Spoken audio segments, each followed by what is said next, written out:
Oke.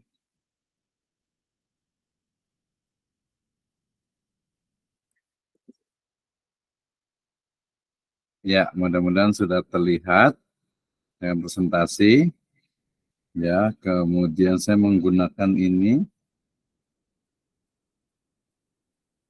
Apakah terlihat slide saya?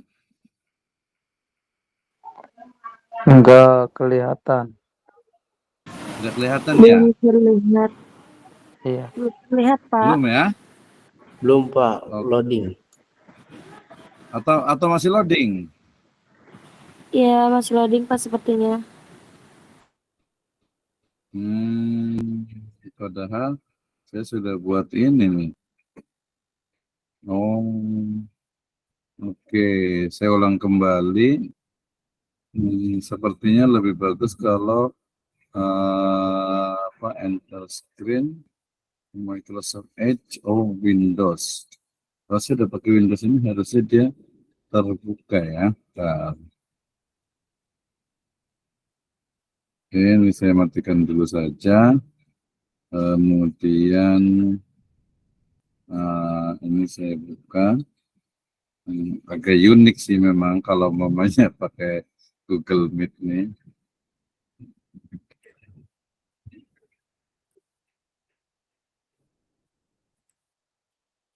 Oke, mudah-mudahan sudah terlihat ya. Nah, Ya, polanya sudah. kalau share Google Meet juga begini jadinya polanya itu. Jadi polanya itu sebelah-sebelah gitu ya. Polanya sebelah-sebelah. Tapi nggak apa-apa lah kayaknya. Jadi nanti biar kelihatan saya juga. Kemudian ya sekali lagi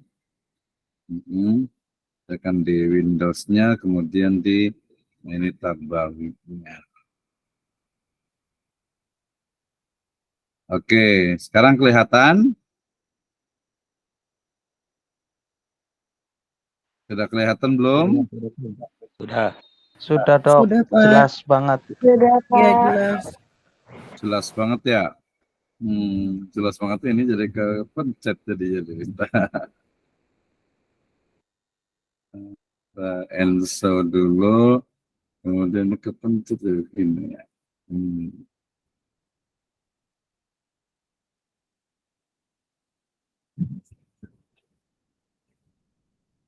Oke, sebentar ya.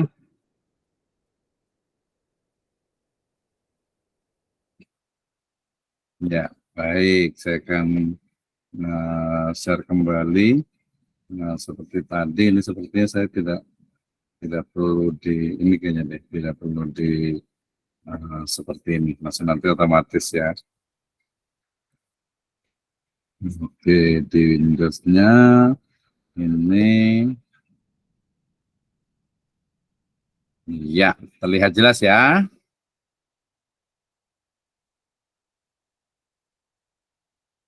Sudah terlihat jelas. Oke, sudah kelihatan? Sudah Pak, Sudah, Pak. Sudah, Bapak. Biar semangat ya, nanti saya ngomong dulu. Setelah itu nanti baru kita diskusi bersama tentang ayat hadis tarbawi dalam konteks epistemologi Islam ya. Kita akan belajar bersama-sama. Oke.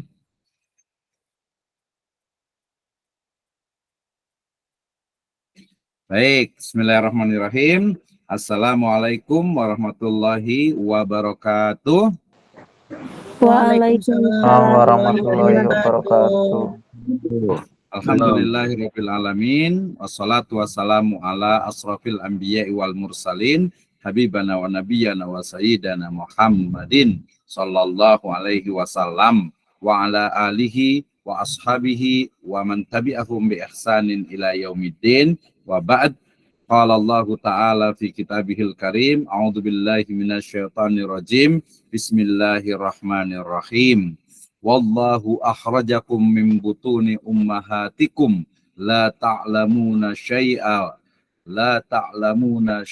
wa ja'ala lakumus sam'a wal absara wal af'idah la'allakum tashkurun.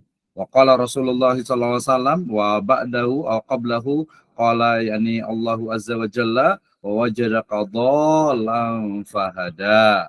Wa qala aidan Rasulullah sallallahu alaihi wasallam fi hadis al-qudsi qala Allahu azza wa jalla ya ibadi kullukum dallun illa man hadaituhu fastashhaduni ahdikum. Wa qala aidan khalaqtu ibadi hunafa. Amma ba'd fa inna asdaqal hadis kitabullah wa khairal huda hudan nabiyyu sallallahu alaihi wasallam.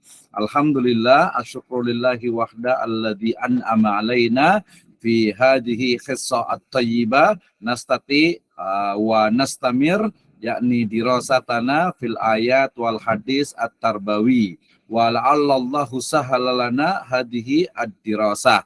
Wa aqulu lakum jazakumullahu khairan ala khudurikum wal asatidal al-kiram fi Jamiatus Sirajul Falah. Baik, terima kasih teman-teman semuanya, Ibu dan Bapak sekalian, Ustadz dan Ustazah. Hari ini kita lanjutkan di mata kuliah ayat hadis tarbawi ya. Saya menyebutnya dengan istilah epistemologi Islam ya, walaupun ini baru sebagian kecilnya. Jadi kalau yang sudah belajar tentang bagaimana filsafat Islam, epistemologi, aksiologi, dan sebelumnya ada ontologi serta metodologi ya, insya Allah memahami apa itu epistemologi khususnya dalam perspektif Islam ya. Baik, hari ini kita akan berdiskusi bersama terkait dengan ayat dalam firman Allah Subhanahu wa taala di surat An-Nahl ayat ke-78 ya. Nah, nanti saya akan jelaskan, kemudian setelah itu nanti saya akan diskusi dengan Ustadz dan Ustazah sekalian terkait dengan ayat ini. Allah Subhanahu wa taala berfirman, A'udzubillahi minasyaitonirrajim. Bismillahirrahmanirrahim. Wallahu akhrajakum min butuni ummahatikum la ta'lamuna syai'a wa ja'ala lakumus sam'a wal absara wal afida la'allakum tashkurun. Ya, ada harful lam itu enggak boleh berhenti sebenarnya ya. Jadi Allah Subhanahu wa taala, wallahu akhrajakum min butuni ummahatikum. Ya, Allah Subhanahu wa taala telah mengeluarkan kalian ya, tapi biasa terjemahkannya dengan kamu atau Anda ya, min butuni ummahatikum, dari perut ibumu ya. Butun jamak dari batnun ya, ummahat dari ummi ya. Nah, dalam keadaan apa? La ta'lamuna syai'a ya, tidak mengetahui sesuatu pun. Wa ja'ala lakumus sam'a, dan Allah Subhanahu wa taala menjadikan ya sam'a, pendengaran ya, kemudian wal absar, dan juga penglihatan ya, dan juga wal afidah, dan juga afidah atau fuad ya, la'allakum tashkurun ya, agar kalian semuanya, agar Anda semuanya, agar kita itu bersyukur ya. Ini berarti ayat ini berbicara tentang bagaimana Allah Subhanahu wa taala ya menciptakan ya ummahat ya, para ummahat ya, ibu-ibu ya, yang mereka itu mengandung ya, hamil, kemudian melahirkan ya. Nah, dari situ kemudian ketika seseorang itu lahir ya, maka la ta'lamuna syai'a ya, merujuk kepada teks ini ya, dia ya, yang anak yang baru lahir itu atau bayi yang baru lahir itu tidak mengetahui syai'an, sesuatu pun ya. Nah, kemudian wa ja'ala lakumus sam'a wal absara wal afidah ya, dan Allah Subhanahu wa taala tentu saja setelah lahir itu kemudian apa, memberi ya kamu pendengaran, penglihatan, dan juga hati agar ya kita itu bersyukur ya, la'allakum tashkurun, agar kalian bersyukur ya. Nanti ayat yang di wawajadaka dhalam fahada itu nanti terkait dengan apa, hudallah, hidayatullah atau hidayah dari Allah Subhanahu wa taala ya. Kemudian dalam sebuah hadis qudsi yang cukup panjang ya. Ini kalau dipanjangkan nanti nggak selesai ya. Dikatakan yang awalnya saja. Ya ibadi inni haramtu zulma ala nafsi wa ja'altuhu bainakum muharraman fala tadzalamu. Ya, kemudian diringkaskan yang kita ambil di sini adalah konteksnya ya ibadi kullukum dhalun illa man hadaituhu fastashaduni ya fastahduni ahdikum. Ya ibadi, wahai hambaku, kalian semuanya kullukum dolun, ya sesat, kecuali illa man hadaituh, kecuali yang kami beri petunjuk. Ya sebenarnya hadaituhu artinya yang saya atau yang aku beri petunjuk sebenarnya situ ya, karena bukan hadainahu ya, tapi hadaituhu ya. Fastahduni, maka hendaklah kalian minta petunjuk kepada benar ya, Allah Subhanahu wa taala ya, ahdikum atau ahdik, pasti aku memberinya, pasti ya Allah Subhanahu wa taala akan memberikan petunjuk kepadanya. Ini dalam konteks kita bicara tentang huda atau petunjuk ya.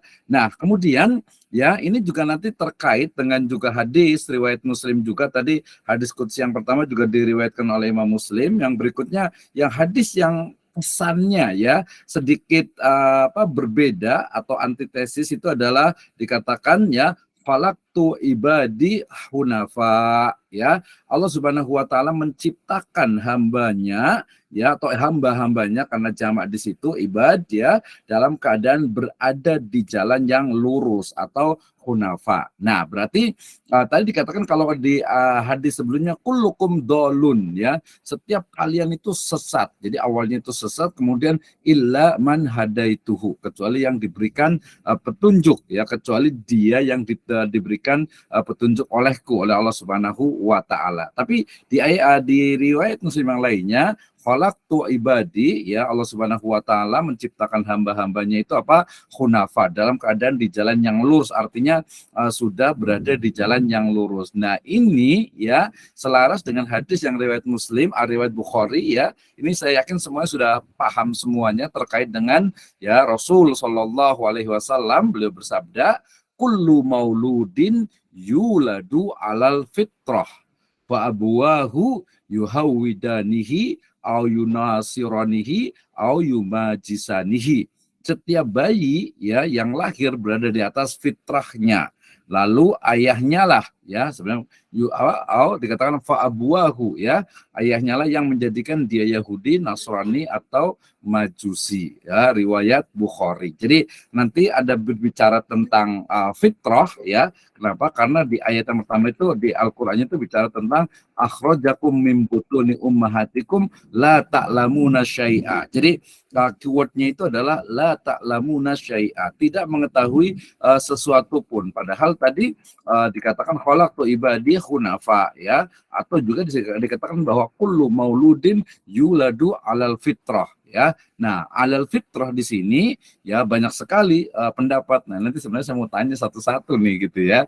Dan satu ini pemaknanya apa nih dari sini ya. Jadi pertama bicara tentang la ta'lamuna syai'a dengan alal fitrah au kullukum dolun gitu ya. Nah, itu kaitan dengan apa? Dengan petunjuk ya, dengan petunjuk. Nah, kemudian juga ya masih terkait dengan kalau tadi kullu mauludin yuladu alal fitrah, makna fitrah juga dalam surat Ar-Rum ayat ke-30 ya, di mana Allah Subhanahu wa taala berfirman fa'akim wajhaka lid-dini hanifa fitratallahi allati fataran nasa 'alaiha la tabdila li khalqillah dzalika dinul qayyim walakinna aktsaron nasi la ya'lamun ya. Fa'akim wajhaka lid-dini hanifa, maka hadapkanlah wajahmu dengan lurus kepada din ya, agama Allah Subhanahu wa taala, fitratallahi allati fataran nasa 'alaiha ya, fitrotallahillati fataron nasa 'alaiha, ya. Tetaplah atas fitrah Allah Subhanahu wa taala yang telah menciptakan manusia menurut fitrah itu. Nah, ini ada makna fitrah di tadi kullu mauludin yuladu 'alal fitrah, di sini juga fitrotallahillati fataron nasa 'alaiha. Nah, ini berarti masih menggunakan kata fitrah, ya. La tabdila li khalqillah, ya, tidak ada perubahan ya dalam fitrah Allah Subhanahu wa taala dalam penciptaan khalqillah, ya. Dzalika dinul qayyim, ya, itulah agama yang qayyim, yang lurus, walakinna aktsarun nasi la ya'lamun, tetapi kebanyakan manusia tidak mengetahui. Nah, ada banyak korelasi ketika kita bicara tentang ayat, kemudian bicara tentang hadis, kemudian juga bicara tentang akwal dan lain sebagainya. Misalnya ini perkataan dari Imam Al-Ghazali, ya, yang beliau mengatakan bahwasannya setiap anak adalah amanah bagi orang tuanya. Setiap anak memiliki kolbun. Wah, ya, kita masuk kepada kolbun yang suci sebagai mutiara atau perhiasan yang berharga. Jika setiap anak dibiasakan dengan hal-hal yang baik, ia akan tumbuh dengan kebaikan dan kebahagiaan di dunia wal akhirah. Sebaliknya, jika dibiasakan berbuat yang tidak baik dan ditelantarkan pendidikannya seperti hayawan, maka ia akan celaka dan merugi, ya. Oleh sebab itu, setiap anak harus dilindungi dengan cara mendidik, meluruskan dan mengajarkan akhlakul karimah atau akhlak yang baik, ya. Nah, ini sebagai awal untuk diskusi kita, ya, terkait dengan la ta'lamuna syai'a, ya, kemudian juga kullukum dolun, kemudian juga hunafa, ya, kemudian juga kullu mauludin yuladu 'alal fitrah, makna fitrah fi hadhir riwayah wa aidan, yakni makna fitrotallahillati fataron nasa 'alaiha fi hadhil ayah, ya. Nah, konteksnya dalam konteks pendidikan, ya, dalam pendidikan agama Islam. Nah, dari situ kemudian kita akan berbicara tentang ini, ya. Kita akan bicara tentang ayat ini. Baik, nah, ini adalah pembahasan utama, yaitu tentang epistemologi ilmu dalam Islam. Oke, Ustadzah sekalian, Ustadz dan Ustazah, Ibu dan Bapak sekalian, teman-teman semuanya, para kiai dan ajengan, tentu saja kita akan membahas pembahasan utama, yaitu terkait dengan epistemologi ilmu dalam Islam. Tadi sebenarnya sekilas pandang tentang la ta'lamuna syai'a, tapi sebenarnya bukan itu tema utama kita, ya. Nanti saya akan tanya juga tentang fitrahnya. Nah, hari ini kita akan bicara tentang tafsir tarbawi, ya, tadi di surat An-Nahl ayat ke-78.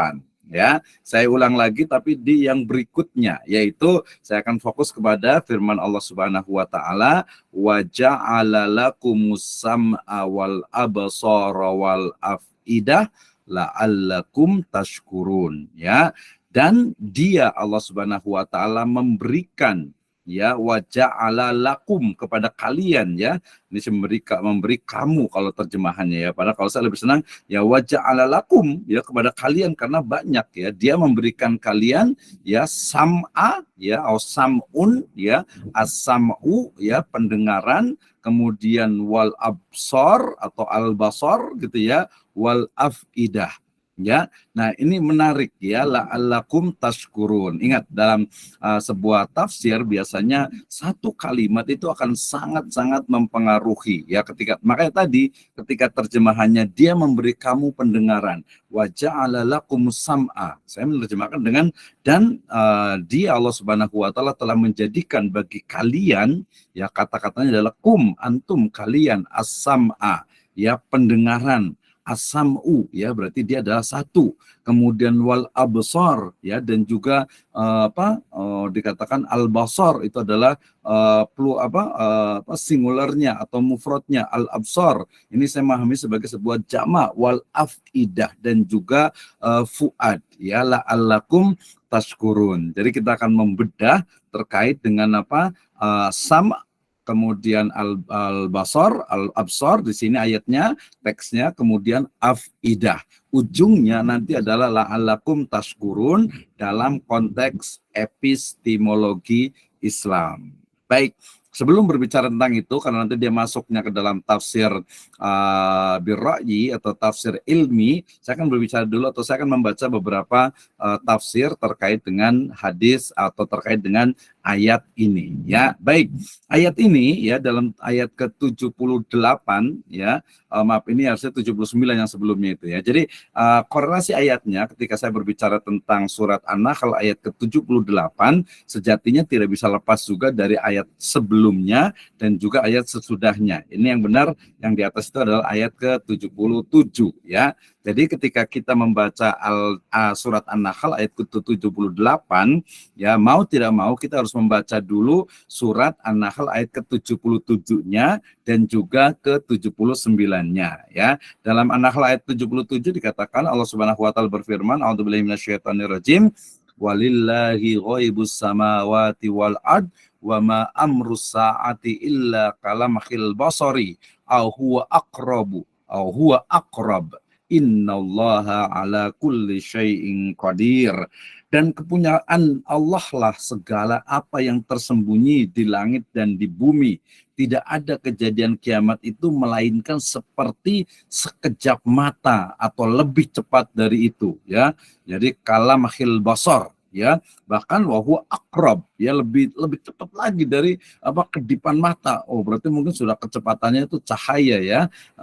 Innallaha ala kulli syai'in qadir. Sebenarnya Allah Maha Kuasa atas segala sesuatu. Konteksnya Allah Subhanahu wa taala itu Maha Kuasa untuk menjadikan kiamat itu lebih cepat dari kerlipan mata, lebih cepat dari kejapan mata. Jadi ketika saya mengejap begini, kiamat itu lebih cepat dari itu, gitu ya. Nah, konteksnya seperti apa? Nanti kita akan lihat. Tapi saya lebih memahami ayat ke-77 dari surat An-Nahl ini lebih berbicara tentang bagaimana Allah Subhanahu wa taala itu adalah dikatakan pemilik dari yang gaib ya, yang tersembunyi di langit dan di bumi. Nah, ini menarik nih ya, ketika kita bicara tentang dikatakan itu orang-orang yang beriman, alladzina amanu atau bil ghaib, alladzina amanu yu'minuna bil ghaib ya, di Al-Baqarah ya. A'udzubillahi minasyaitonirrajim. Bismillahirrahmanirrahim.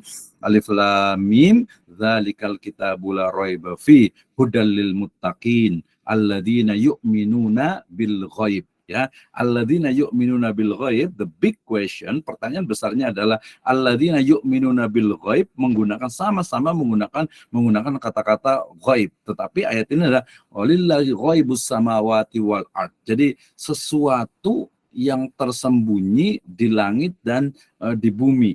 Ya, pertanyaan agak sedikit kritisnya, ghaib di sini apakah memang tidak bisa diketahui? Ya, seperti misalnya malaikat gitu ya. Ya cukup diimani gitu ya. Kemudian juga yaumul akhir, yaumul kiamah kan ya kita iman, kita yakin itu adalah yang gaib dan pasti terjadi gitu. Tapi di sini ghaibus samawati wal ard ya. Jadi segala apa yang tersembunyi di langit dan di bumi. Wah, agak sedikit beda sih ya, tapi nggak apa-apa lah, kita bisa diskusi itu. Tapi saya lebih memahami tadi karena bil ilmi, saya lebih berbicara tentang sesuatu yang tersembunyi di langit dan di bumi ya, bisa jadi itu adalah sesuatu yang mungkin bisa jadi itu akan bisa ditemukan ya, akan didapatkan sesuatu yang tersembunyi yang tidak kelihatan. Ya, contoh mungkin agak sedikit beda, tapi menurut saya tidak masalah ketika ternyata di langit terbaru sekarang ini, di ruang angkasa tepatnya, itu ditemukan galaksi ya terpaling jauh gitu ya, galaksi paling jauh yang jaraknya itu ribuan ya tahun cahaya gitu ya. Itu adalah ghaibus samawat ya, belum lagi nanti berbagai bintang ya, bintang itu adalah benda-benda langit, kemudian meteor, asteroid dan lain sebagainya.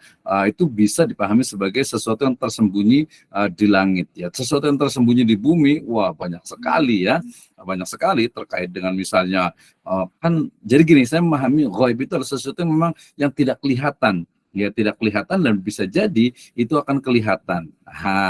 Tapi apakah kita mau menerjemahkan yang di langit dan di bumi ini adalah para malaikat?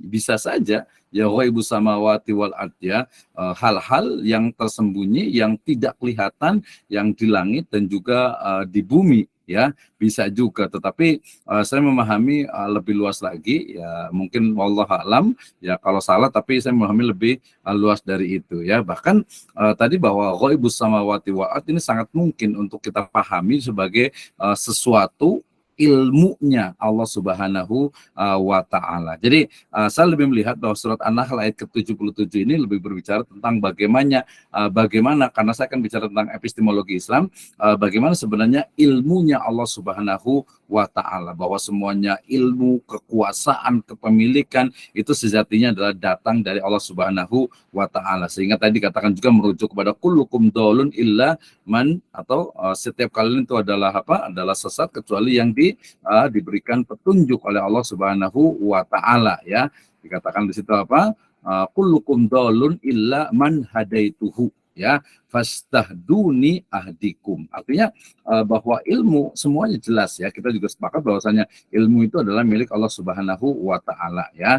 Ya, itu sebagai dasar, gitu, sebagai dasar. Sehingga kemudian ketika bicara tentang ilmunya Allah Subhanahu wa taala yang meliputi semuanya dan pemilik mutlak itu adalah Allah Subhanahu wa taala, kemudian di surat ke-78-nya ya berbicara tentang manusia yang tidak bisa apa-apa ketika lahir, kemudian dibekali, ini yang paling penting. Kita bicara tentang media, ya, media untuk ilmu, ya, tool atau alat untuk ilmu, yaitu sam'a, ya, pendengaran, kemudian absor, ya, penglihatan, dan juga afidah. Nah, ini nanti yang membedakan dalam konteks epistemologi Islam tentang sumber atau cara atau alat, ya, atau metodologi dalam menentukan atau dalam menemukan ilmu pengetahuan, ya. Nah, ketika bicara tentang ilmu pengetahuan, ternyata menarik juga ketika, makanya saya korelasikan juga dengan ayat sesudahnya di surat An-Nahl ayat ke-79, ya, di mana Allah Subhanahu wa taala berfirman, a'udzubillahi minasyaitonirrajim, ya, bismillahirrahmanirrahim, alam yarau ila tayri musahharatin fid jawis sama ma yumsikuhunna illallah inna fi dzalika laayatil liqaumi yu'minun. Alam yarau ila tayr, ya, tidaklah mereka memperhatikan burung-burung. Tayr sebenarnya burung, ya, tuyur itu baru burung-burung, ya, musahharat, ya, yang dimudahkan terbang di angkasa bebas, fi jawis sama, ya, di angkasa, di, ya, udara langit sana, ya, mayumsikuhunna illallah, ya, tidak ada yang menahannya selain daripada Allah Subhanahu wa taala. Menahannya maksudnya menahan tidak jatuh, tidak terkena gaya gravitasi. Inna fi dzalika laayatil liqaumi yu'minun. Sesungguhnya pada yang demikian itu benar-benar terdapat tanda-tanda kebesaran Allah Subhanahu wa taala bagi orang-orang yang beriman. Jadi ketika tadi adalah asam, kemudian al-basar, ternyata konteks An-Nahl itu bicara tentang ini, ya, Allah Subhanahu wa taala memberikan sebuah apa, ya, pelajaran, ya, bahwa tidakkah mereka memperhatikan manusia. Coba perhatikan, ya, bagaimana burung itu terbang, ya kan, bagaimana burung itu terbang di ruang angkasa, ya. Nah, kemudian apa? Ma yumsikuhunna illallah. Ini dalam konteks tentu saja adalah keimanan. Sebenarnya nanti ayat ini An-Nahl 9 itu juga bisa dijelaskan kembali, ya, oleh hadis riwayat dari Nabi SAW terkait dengan para sahabat yang menyebutkan bahwasanya apa dikatakan tidaklah, ya, at-tayr yaturu bi janahaihi illa fi ilmi, ya, tidaklah, ya, burung yang terbang di angkasa, ya, di angkasa, ya, pokoknya di udara lah, ya, kecuali telah diberikan kita itu, ya, para sahabat itu telah diberikan ilmunya, karena ilmunya adalah ma yumsikuhunna illallah, ya. Tetapi kemudian dalam konteks ini saya ingin juga membawa kepada bagaimana absor tadi, ya, penglihatan, ya, sebenarnya juga bicara nanti lebih luas lagi, kita leverage lagi menjadi apa, panca indera, ya kita akan menemukan bagaimana ayat An-Nahl 79 itu sebenarnya berbicara tentang yarau. Yarau itu dengan absor sebenarnya agak sedikit berbeda ya. Kalau absor itu biasa apalagi nadhara gitu ya. Kalau ro'a yaro itu sebenarnya lebih ke memang matanya itu adalah fisik gitu ya. Ini yang saya pahami. Nanti kalau salah mohon diperbaiki ya untuk ustazah semuanya. Jadi kalau yaro itu lebih kepada memang melihat langsung gitu ya. Sehingga kemudian ayat ini berarti mengoptimalkan panca indera kita khususnya ya terkait dengan mata kita ya untuk melihat bagaimana kekuasaan Allah Subhanahu wa taala. Nah, ketika wallahu alam bisawab ketika misalnya tafsir-tafsir klasik yang bukan bil ilmi selalunya ya berbicara ya udah berarti burung itu terbang itu adalah kekuasaan dari Allah Subhanahu wa taala. Kalas gitu ya, finish ya.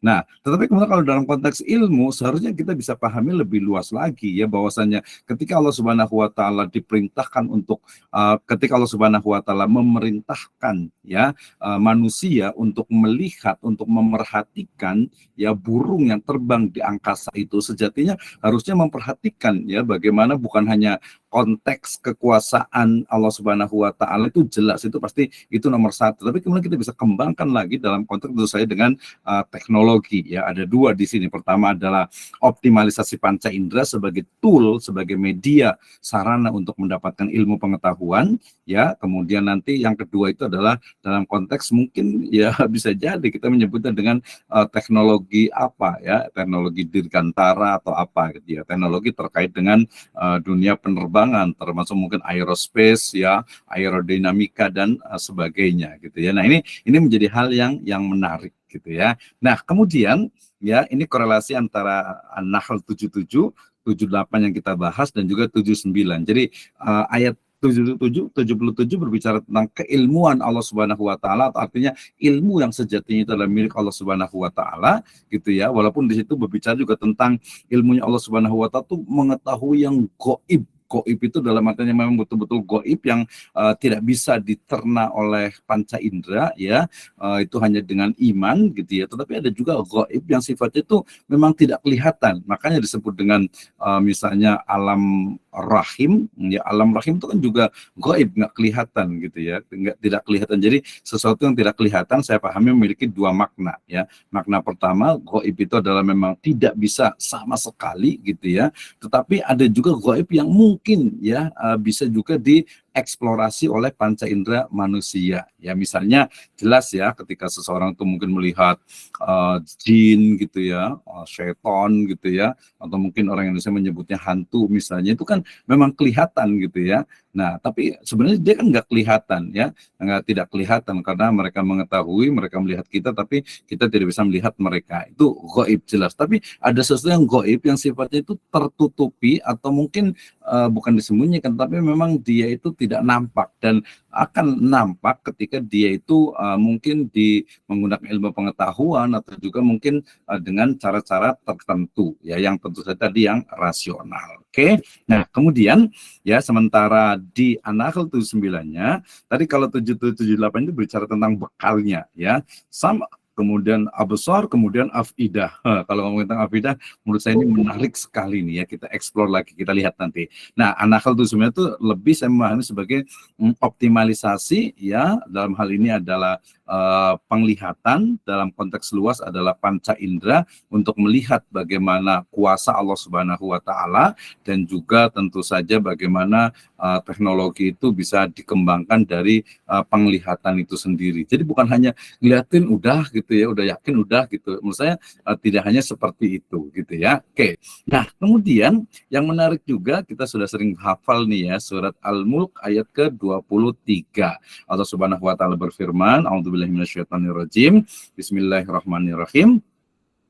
Qul huwallazi ansha'akum wa ja'ala lakumus sam' wal basar wal afidah qalilam ma tashkurun. Katakanlah, dialah Allah Subhanahu wa taala yang menciptakan kamu, ansha'akum ya, sebenarnya menciptakan kum ya, kalian, ini terjemahannya masih seperti itu biasa mungkin untuk mudah ya, karena memang dia terjemahan. Wa ja'ala lakumus sam, dan menjadikan lakum untuk kalian asam ya, pendengaran, wal absar, dan juga penglihatan ya di sini absor ya. Kemudian wal afidah. Kata-katanya sama. Kemudian absor, kemudian juga afidah ya. La'allakum tashkurun tadi yang sebelumnya, kalau di sini qalilam ma tashkurun ya. Menurut saya ini korelasinya itu sangat kuat sekali hubungannya ya. Di mana satu sisi tadi optimalisasi penglihatan, mulai dari optimalisasi pendengaran, kemudian penglihatan dan juga afidah ya, hati gitu ya. Nanti makna afidah sebenarnya juga cukup luas sehingga kadang menerjemahkan dengan fuad ya, sampai beberapa lapisan dalam teori-teori tazkiyatun nafas misalnya gitu ya. Tapi saya memahami yang simpel saja itu adalah afidah itu adalah hati nurani gitu ya. Nah, termasuk juga sebenarnya nanti definisi akal ya. Akal itu yang ada dalam afidah atau seperti apa, nanti saya mau tanya nih ke Ustadz yang keilmuannya cukup mendalam tentang ini gitu ya. Nah, qalilan ma tashkurun tadi la'allakum tashkurun, ini qalilan ma tashkurun. Berarti korelasinya sangat kuat sekali tentang bagaimana optimalisasi dari pendengaran, penglihatan ya dan juga hati ya terhadap efek atau impact-nya adalah bersyukur ya. Nah, kemudian saya ambil ini juga dari beberapa, sebenarnya saya ingin fokus kepada tadi yang waja'ala lakumus sam'a wal absara wal afidah. Itu saya mau fokusnya di situ ya. Jadi di tadi An-Nahl 78, kemudian juga Al-Mulk ayat 23 ini bicara tentang ini waja'ala lakumus sam'a wal absara wal afidah. Itu saya pengen fokus di sana sebenarnya gitu. Jadi saya mau akan fokuskan kepada tafsir yang berbicara tentang itu. Kita lihat jadi yang tadi yang di awalnya itu kita tidak terlalu bahas banyak karena fokus kepada maudu'inya atau tematiknya adalah waja'ala lakumus sam'a wal absar wal afidah gitu ya. Nah, saya mau fokus di situ gitu ya, sehingga nanti bisa dipahami ya. Jadi apa tadi ayatnya adalah wallahu akhrajakum min butuni ummahatikum la ta'lamuna syai'a, itu sebenarnya sudah banyak dibahas ya. Wa ja'ala lakumus sam'a wal absara wal af'idata la'allakum tashkurun, ini yang kita bahas ya. Tadi korelasinya adalah An-Nahl 77 bicara tentang segala ilmu itu milik Allah Subhanahu wa taala ya. Kemudian juga di 79-nya terkait dengan ilmu pengetahuan yang bisa dilihat dengan panca indera ya. Kemudian juga di surat Al-Mulk ayat 23 berbicara juga sama waja'ala lakumus sam'a wal absara wal afidah. Tapi di sini qalilan ma tashkurun, amat sedikit ya kalian itu yang bersyukur ya, jadi sedikit ya. Nah, kita lihat tadi, ingat ya, saya fokus kepada tadi waja'ala lakumus sam'a wal absara wal afidah ya. Kita lihat ya di sini dalam tafsir dari Kemenak menyebutkan ya bahwasanya Allah Subhanahu wa taala menyebutkan Allah memberikan manusia 3 kemampuan ya. 3 kemampuan untuk mendapatkan ilmu yang banyak. Ini menarik ya. Jadi yang di atasnya saya nggak jelaskan ya. Allah memberikan manusia 3 kemampuan ya untuk mendapatkan ilmu yang banyak. Kemampuan untuk melihat ya, kemudian mendengar dan merasa, memberikan dan merasa. Jadi afidah itu di tafsir Kemenak itu menyebutkan dengan merasa, memberikan manusia kesempatan untuk mencapai potensi tertingginya. Ya, manusia tidak akan bisa mendapatkan ilmu jika tidak memiliki 3 anggota hal tersebut. Ya, nah nanti puncak dari optimalisasi pendengaran, ya, kemudian penglihatan, kemudian fuad, ya, itu adalah apa? Adalah bersyukur kepada Allah Subhanahu wa Ta'ala. Oke, nah kemudian tafsir Ibnu Katsir juga menyebutkan di sini ya secara spesifik bahwasanya Allah Subhanahu wa taala menyebutkan karunia-Nya yang telah dilimpahkan kepada hamba-hambanya, yaitu dengan mengeluarkan perut dari ibu mereka dalam keadaan tidak mengetahui sesuatu pun. Oke, langsung ke sini.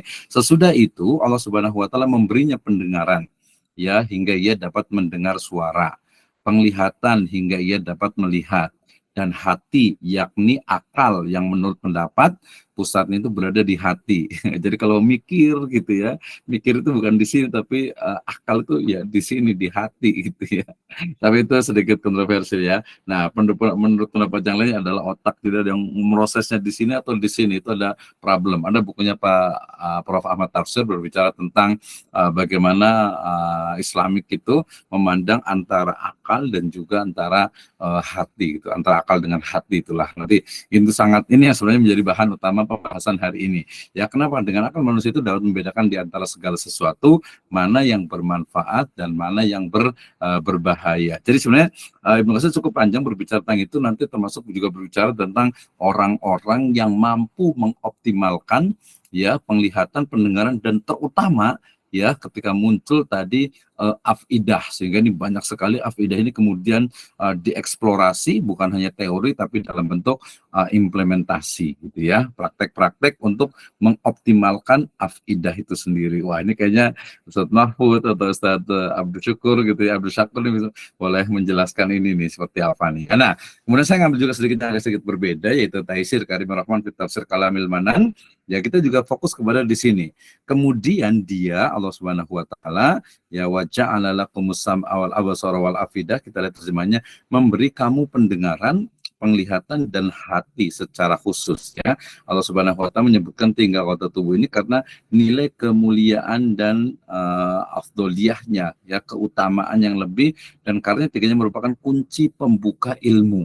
Wah ya, tidak ada ilmu yang sampai kepada seorang hamba melainkan melalui salah satu dari pintu itu ya. Nah, apabila tidak demikian, maka seluruh anggota tubuh dan kekuatan lahiriah dan batiniah Allah lah yang berikannya kepada mereka. Jadi ini agak menarik nih kata-kata. Jadi tiga anggota tubuh ya, atau tiga tadi apa jenis itu, media tadi itu adalah pintu ilmu ya, babul ilmi ya. Nah, karena tidak mungkin ya seorang hamba itu mendapatkan ilmu itu kecuali dari salah satu dari tiganya, apakah salah satunya atau salah duanya atau salah tiganya atau ketiga-tiganya maksud saya itu ya.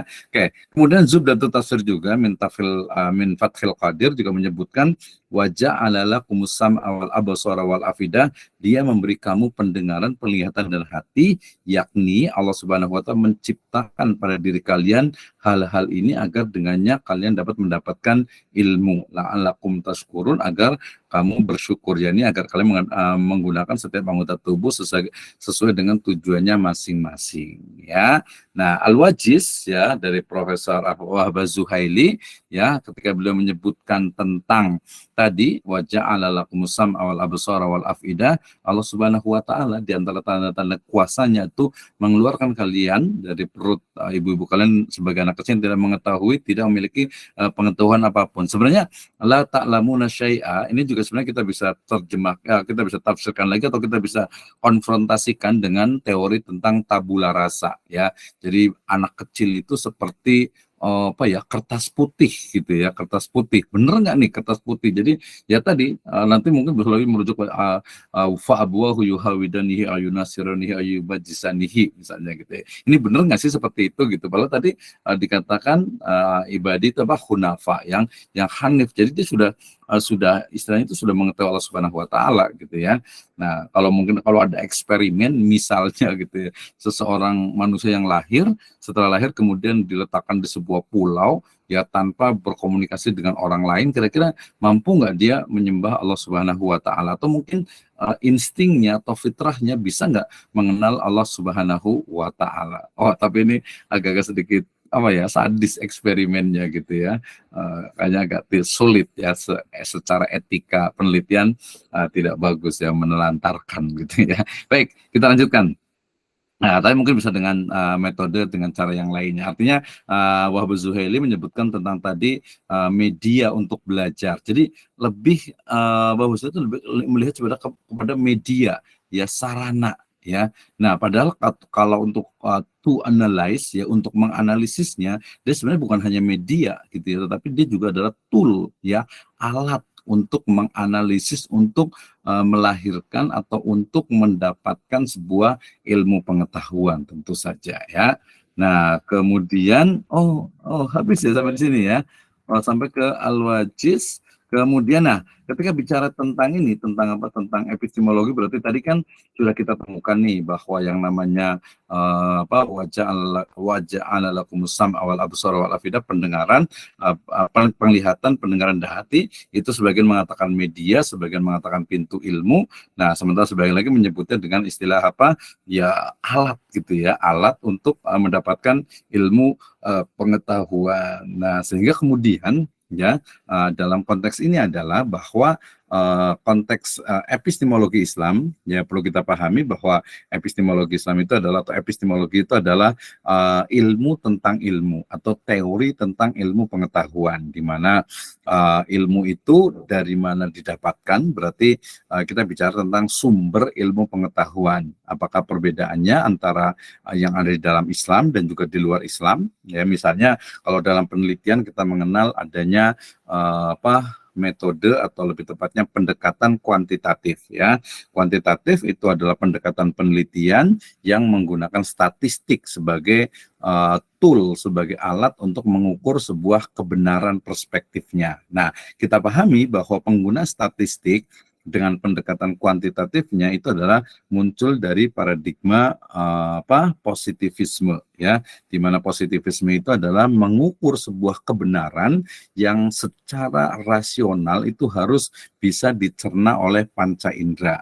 Dan kita pahami bahwa positivisme ini adalah muncul dari istilahnya itu pendobrakan mereka atau perlawanan mereka terhadap dominasi gereja terutama, gitu ya, sehingga kemudian istilah yang gaib, istilah sesuatu yang mungkin perennial atau mungkin sesuatu yang istilahnya itu wahyu itu tidak dianggap sebagai sumber ilmu pengetahuan. Itu dalam paradigma positivisme dengan pendekatannya kuantitatif, dengan alatnya menggunakan statistik, gitu ya. Nah, ini jadi kalau teman-teman semuanya yang nanti membuat tesis, ya, kemudian pakai pendekatan kuantitatif, otomatis kan bikin kuesioner, ya. Kuesionernya itu instrumennya itu atau butir-butir pertanyaannya itu muncul dari adanya instrumen. Instrumen itu adalah turunan dari sebuah indikator. Indikator itu diambil dari sebuah variabel. Variabel itu adalah terkait dengan satu permasalahan atau satu konteks permasalahan yang kemudian biasa menjadi dependent ataupun independent, dipengaruhi ataupun memengaruhi. Itu adalah kuantitatif, statistik, dan positivisme. Dan ingat, dalam positivisme itu adalah sesuatu yang sifatnya gaib atau wahyu itu tidak dianggap sebagai sumber ilmu pengetahuan. Nah, demikian juga nanti dalam konteks post-positivisme, yaitu interpretivisme atau strukturalisme, ya, yang post-positivisme ataupun fenomenologis, di mana sebuah kebenaran itu adalah sesuatu yang dimaknai oleh subjeknya sendiri. Dalam hal ini adalah manusia. Di situ pun juga menihilkan, meniadakan adanya wahyu. Nah, berarti itu adalah epistemologi non-Islam yang mereka menganggap bahwasanya wahyu itu adalah bukan dari sumber ilmu pengetahuan, ya. Karena wahyu bukan sumber ilmu pengetahuan, maka sumber ilmu pengetahuan menurut mereka itu adalah, ya, tadi sama wal basar, ya, artinya panca indera. Jadi sesuatu yang bisa diindrai, ya, bisa ini kan dengan panca indera, ya, bisa dicerna oleh panca indera, maka itu adalah ilmu pengetahuan, ya.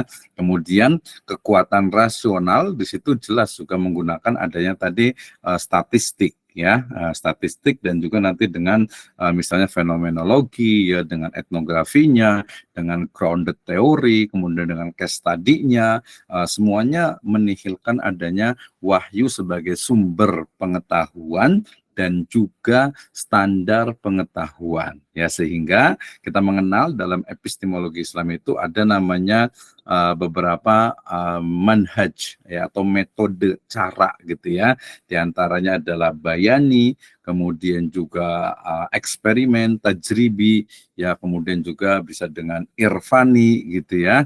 Ya, dan juga nanti dengan mungkin dengan yang lainnya juga, ya, ada beberapa, minimal ada 3 itulah, ya. Jadi bayani, kemudian tajribi, kemudian irfani sebagai sebuah metode, ya, cara untuk mendapatkan ilmu pengetahuan. Ini menurut saya sangat penting ketika kita bahas. Kenapa? Karena nanti terkait dengan bagaimana sebenarnya ilmu pengetahuan itu didapatkan, standar dari sebuah kebenaran, dan juga tadi ujung, ya, ujung ataupun main goals, tujuan utama dari pengetahuan itu sendiri adalah la'allakum tashkurun, ya, agar kita semuanya itu bisa bersyukur, ya. Syukur itu adalah mengoptimalkan seluruh potensi jiwa dan raga kita untuk mendapatkan ridho dari Allah Subhanahu wa Ta'ala. Nah, sampai di sini we can discuss about the Islamic epistemology, ya. Dan nanti kalau tidak ada yang bertanya, nanti gantian nih, saya mau nanya nih, gitu ya, terkait dengan surat An-Nahl ayat 78, korelasinya adalah An-Nahl ke-77 dan juga 79, kemudian juga di surat Al-Mulk ayat ke-23 yang berbicara sebenarnya tadi kalau dibahas luas tuh bicara tentang fitrahnya, kemudian bicara tentang misalnya la ta'lamuna syai'a dengan teori tabula rasa gitu ya, kemudian juga tentang bagaimana ghaibus samawati wal ard, kemudian juga panca indera, kenapa mulai dari pendengaran, ya nggak dari sisi penglihatan, atau mungkin kita ada yang tersilap mungkin apakah ini khusus juga kepada bayi karena tadi yang baru lahir, ya, mimbutuni ummahatikum, atau mungkin kita bisa luaskan juga secara umum adalah manusia. Jadi mungkin awalnya itu betul ya, mungkin tadi sebenarnya kalau saya juga ingin bicara juga tentang ini, bahwa ayat ini sempat saya membaca sebuah literatur, sebuah jurnal, la ta'lamuna syai'a, ini katanya bertentangan nih dengan apa istilahnya itu ilmu pengetahuan yang berkembang saat ini gitu ya.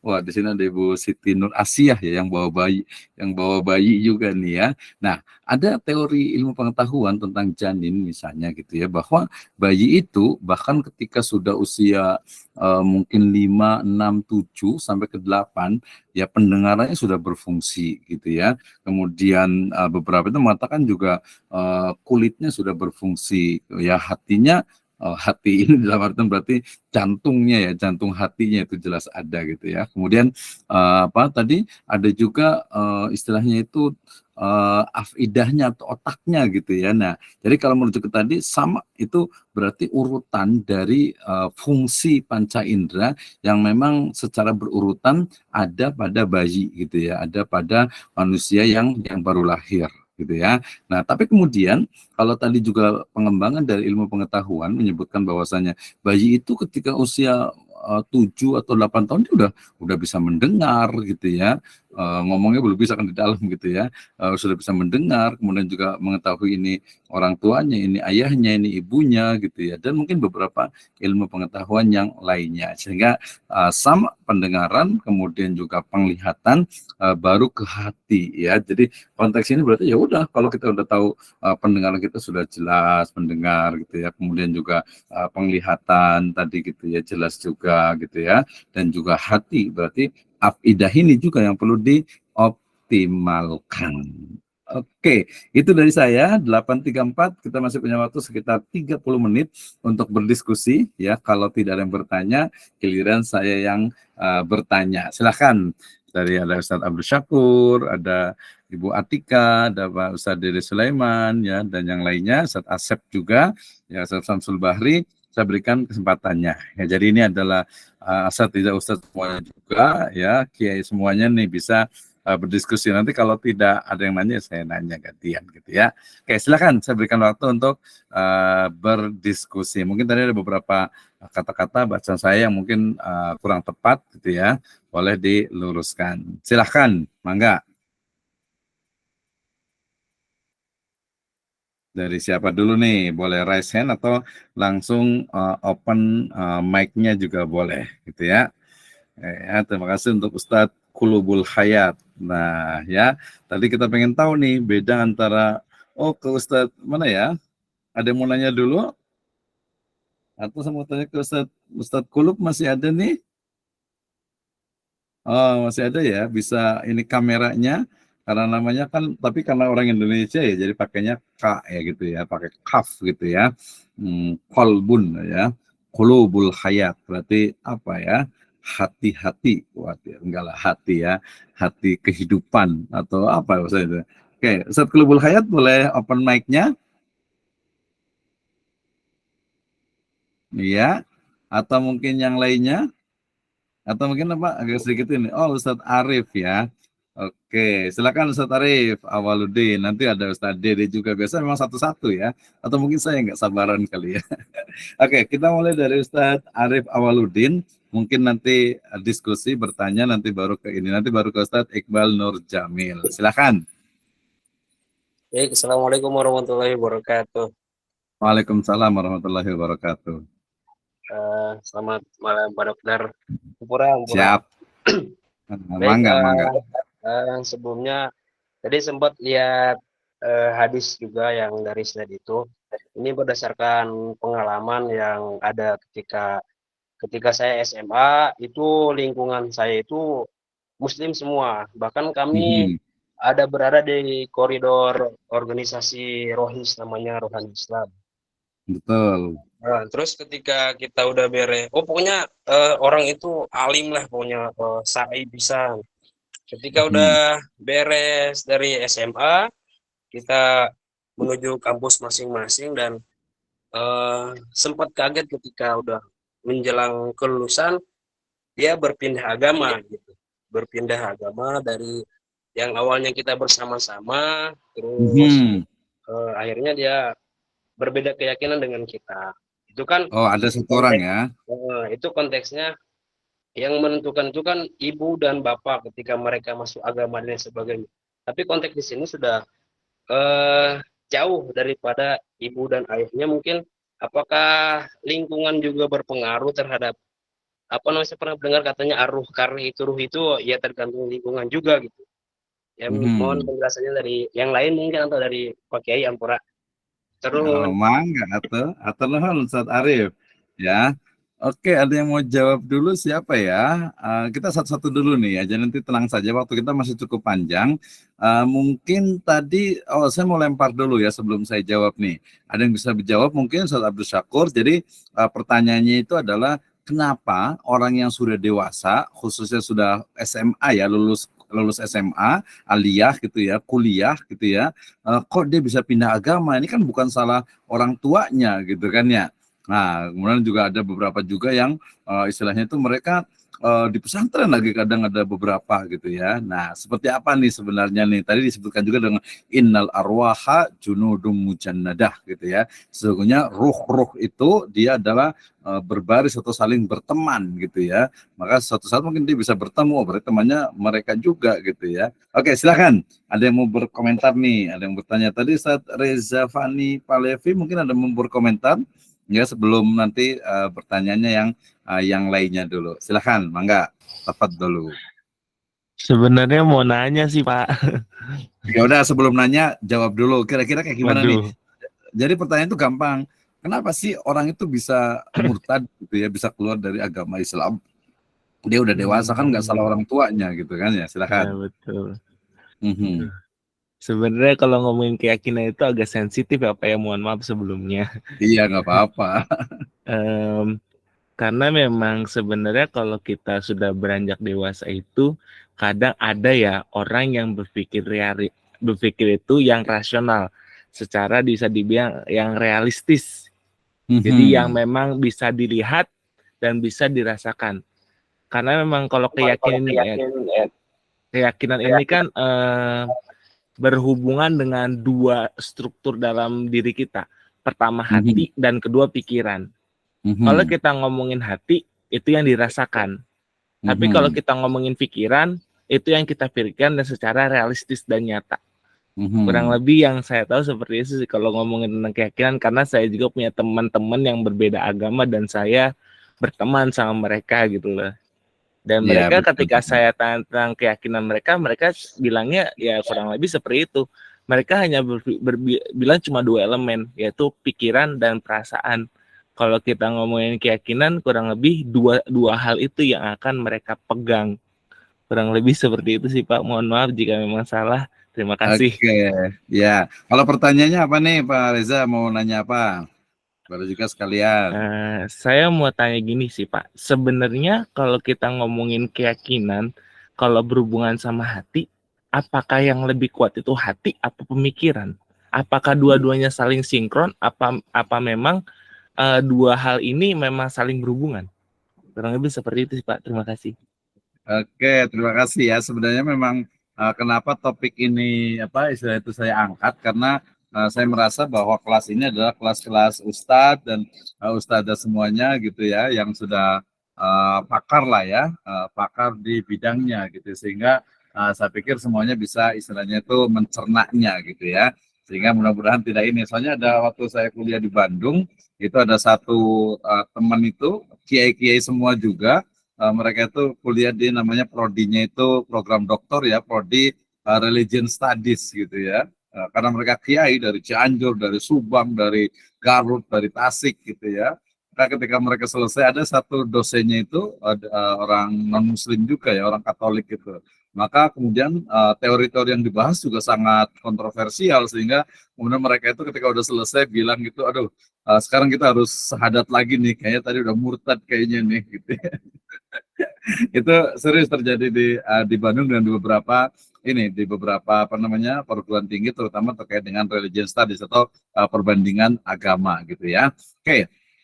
Nah, saya berangkat tadi dari pertanyaan yang pertama ya, terkait dengan saya lebih melihat memang ini satu pembahasan yang sangat panjang ya, terkait dengan apa?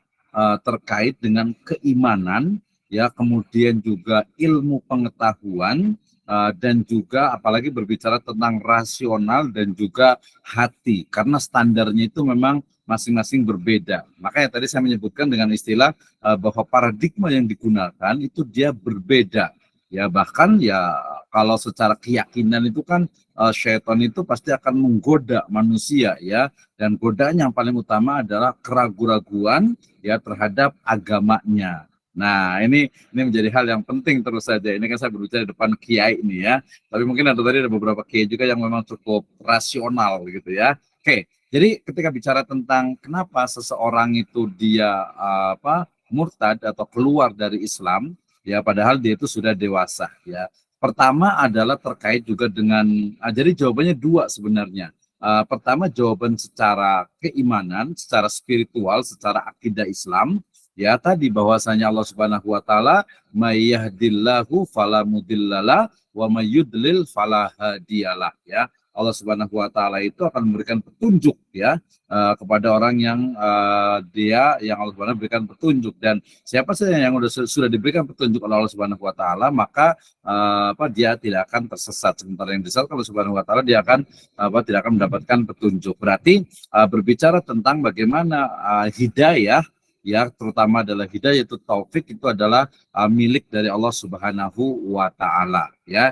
Jadi seseorang yang mendapatkan hidayah Islam gitu ya, kemudian dia beriman sampai meninggal dunia, maka dia adalah orang-orang yang hadiyalah yang dipetunjuki oleh Allah Subhanahu wa taala. Tapi kalau yang dia tiba-tiba meninggal dunia sebelumnya dia keluar dari Islam, berarti orangnya memang walan tajidalahu waliyam mursyida gitu ya. Nah, ini berarti berbicara tentang jawabannya itu ada bicara tentang keyakinan ya, bahwasanya secara spiritual akidah Islam bahwasanya ketika seseorang itu keluar dari Islam ya, maka dia adalah tidak mendapatkan petunjuk pada saat itu ya. Tetapi kemudian ketika tiba-tiba dia kembali lagi ke dalam Islam ya, maka berarti petunjuk itu sebenarnya masih ada, sehingga di sini kita pahami dalam Islam tidak boleh kita kemudian menganggap orang lain ahlu surga, ahlu neraka, orang lain itu sesat sebelum meninggalnya gitu ya. Jadi tidak boleh gitu ya. Bisa jadi dia mungkin petualangan spiritual sehingga mungkin bisa jadi dia akan kembali. Itu dari sisi keagamaan yang ini dalam ilmu pengetahuan baik kuantitatif ataupun kualitatif itu tidak bisa diterima. Ini gap-nya nih ya antara epistemologi Islam dengan epistemologi ya selain Islam, bahwasanya petunjuk tadi ya adalah milik Allah Subhanahu wa taala. Hidayah itu adalah milik Allah Subhanahu wa taala ya, dan akan diberikan kepada yang dikehendakinya tentu saja ya.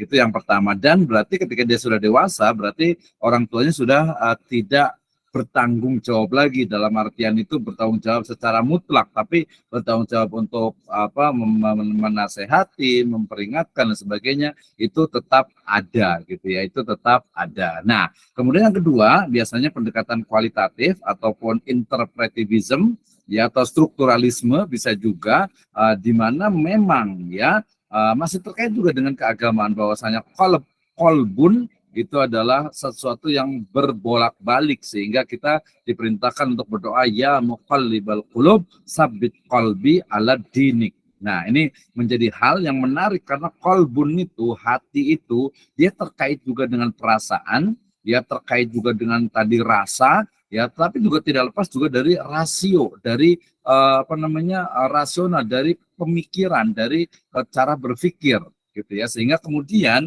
ketika seseorang itu dia keluar dari Islam, misalnya, gitu ya, sebenarnya ya bisa diriset, gitu ya, bisa diteliti apakah dia itu memang pragmatis karena kebutuhan misalnya, atau mungkin memang dengan kesadarannya, ya, atau mungkin untuk hal-hal keduniaan lainnya.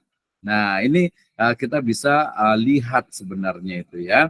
Nah, misalnya ada orang yang keluar dari Islam kemudian menjelek-jelekan Islam misalnya, ini perlu dipertanyakan. Nah, berarti harus ada risetnya nih ya. Jadi kita lihat kenapa. Jadi perlu ada penelitian yang menunjukkan atau yang membuktikan kebenarannya. Kenapa sih dia keluar dari Islam? Gitu ya. Nah, ini sebenarnya penelitian yang menarik kalau menurut saya, walaupun tadi memang agak sensitif, tapi tidak sensitif juga karena kan kita juga sebagai muslim kan tidak boleh juga, artinya tidak boleh untuk menghina Tuhan mereka, tidak boleh, ya udah lakum dinukum waliyadin, silakan saja gitu, apalagi dalam konteks Indonesia tentu saja gitu ya. Jadi kalau saya lebih melihat bahwa ketika seseorang sudah dewasa dia kemudian keluar dari Islam, ya bukan salah orang tuanya, ya bukan salah ibu mengandung gitu ya, tetapi itu memang kehendak dari Allah Subhanahu wa taala, itu yang pertama. Ya, yang keduanya itu adalah karena hatinya, pemikirannya mungkin dipenuhi dengan, mungkin bahasa agamanya itu adalah subhat, ya, keraguan-raguan terhadap agamanya, dan juga mungkin ada juga kepentingan duniawi pragmatis lainnya. Itu analisis saya. Nah, tadi ketika dikatakan innal arwah atau al arwah juludun mujannada, itu sebenarnya dia belum selesai sampai akhir daripada masa hidup seseorang, sehingga kita tidak bisa menjudge, oh ini sama orang-orang jahat nih berarti dia jahat. Belum tentu gitu ya, belum tentu. Oh ini sama orang-orang baik nih, masya Allah gitu ya, ya belum tentu juga gitu ya. Kalau di hadis itu dikatakan apa, seseorang yang beramal bi amalin ahlil jannah hatta ma yakuna bainahu wa bainahum aw bainahu wa bainahu wa baina, yakni antara dia dengan bainal jannah illa dziraun, ya, wa yuktabu ilaihil kitab faya'lamu bi amalin ahlin nar fayadkhuluha. Ini pentingnya kita juga mengedepankan husnudon, baik sangka, dan juga tidak boleh buruk sangka kepada orang yang mungkin keluar dari Islam. Kita lihat dulu sambil tentu saja doakan. Tapi ini membaca terkait dengan keyakinan tentang keimanan dan keagamaan tentu saja. Dan saya yakin sekali ya nanti bahwa kita mungkin yang orang lain sebut itu ustadz atau ustazah atau tokoh atau guru, ya saya sering sekali juga pasti akan muncul kadang keraguan-raguan gitu, kadang keraguan-raguan, apalagi ya kalau misalnya belajarnya itu adalah filsafat gitu ya. Nah, maksud saya itu filsafat yang memang kesannya itu adalah tadi rasional ya. Kalau metode penelitian atau metodologi penelitian yang ada sekarang itu, mereka jarang sekali menyentuh yang namanya paradigma. Ya, jadi menurut mereka ya udahlah kuantitatif ya, nggak ada masalah kok. Positivisme ya positivisme, nggak ada masalah. Post positivisme kualitatif ya udah kualitatif atau mixed method, nggak ngaruh kok ke keyakinan gitu ya. Nah, ya itu yang sebenarnya itu perlu kita dalami, kita eksplorasi lagi. Oke.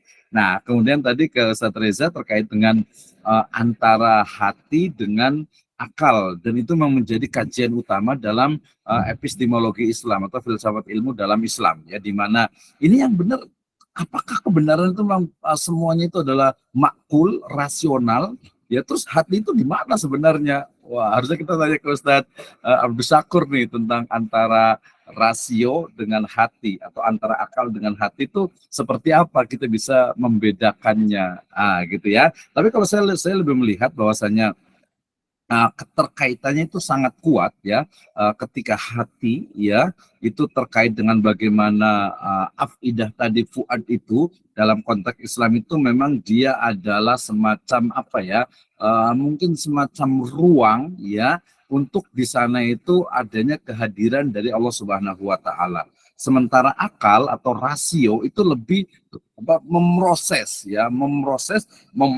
daripada berbagai sumber yang ada. Ya, jadi bukan hanya istilahnya itu suara hati, ya, tetapi juga dari panca indera, kemudian diolah oleh rasio, oleh otak kita itu sebagai alat pengolahnya, kemudian nanti baru dihasilkan yang biasanya itu masuk ke dalam ide gagasan seseorang. Jadi kalau terkait dengan pemikiran dengan hati, mana yang lebih berpengaruh gitu ya. Nah, tentu saja jawabannya itu adalah masing-masing orang itu berbeda. Ya, ketika orang, ini kaitannya dengan pendidikan agama Islam. Ketika seseorang ya ternyata model pendidikannya lebih kepada rasional, ya, lebih kepada mengedepankan intelektualitas IQ, ya, tanpa mengedepankan atau mungkin malah meminggirkan atau membelakangkan misalnya fuad, ya, ataupun juga nanti emosional, spiritual juga gitu ya. Nah, itu tentu saja yang dominan itu adalah rasional. Nah, kalau saya bilang, saya boleh mengatakan ini semacam ide tapi belum tentu benar ya.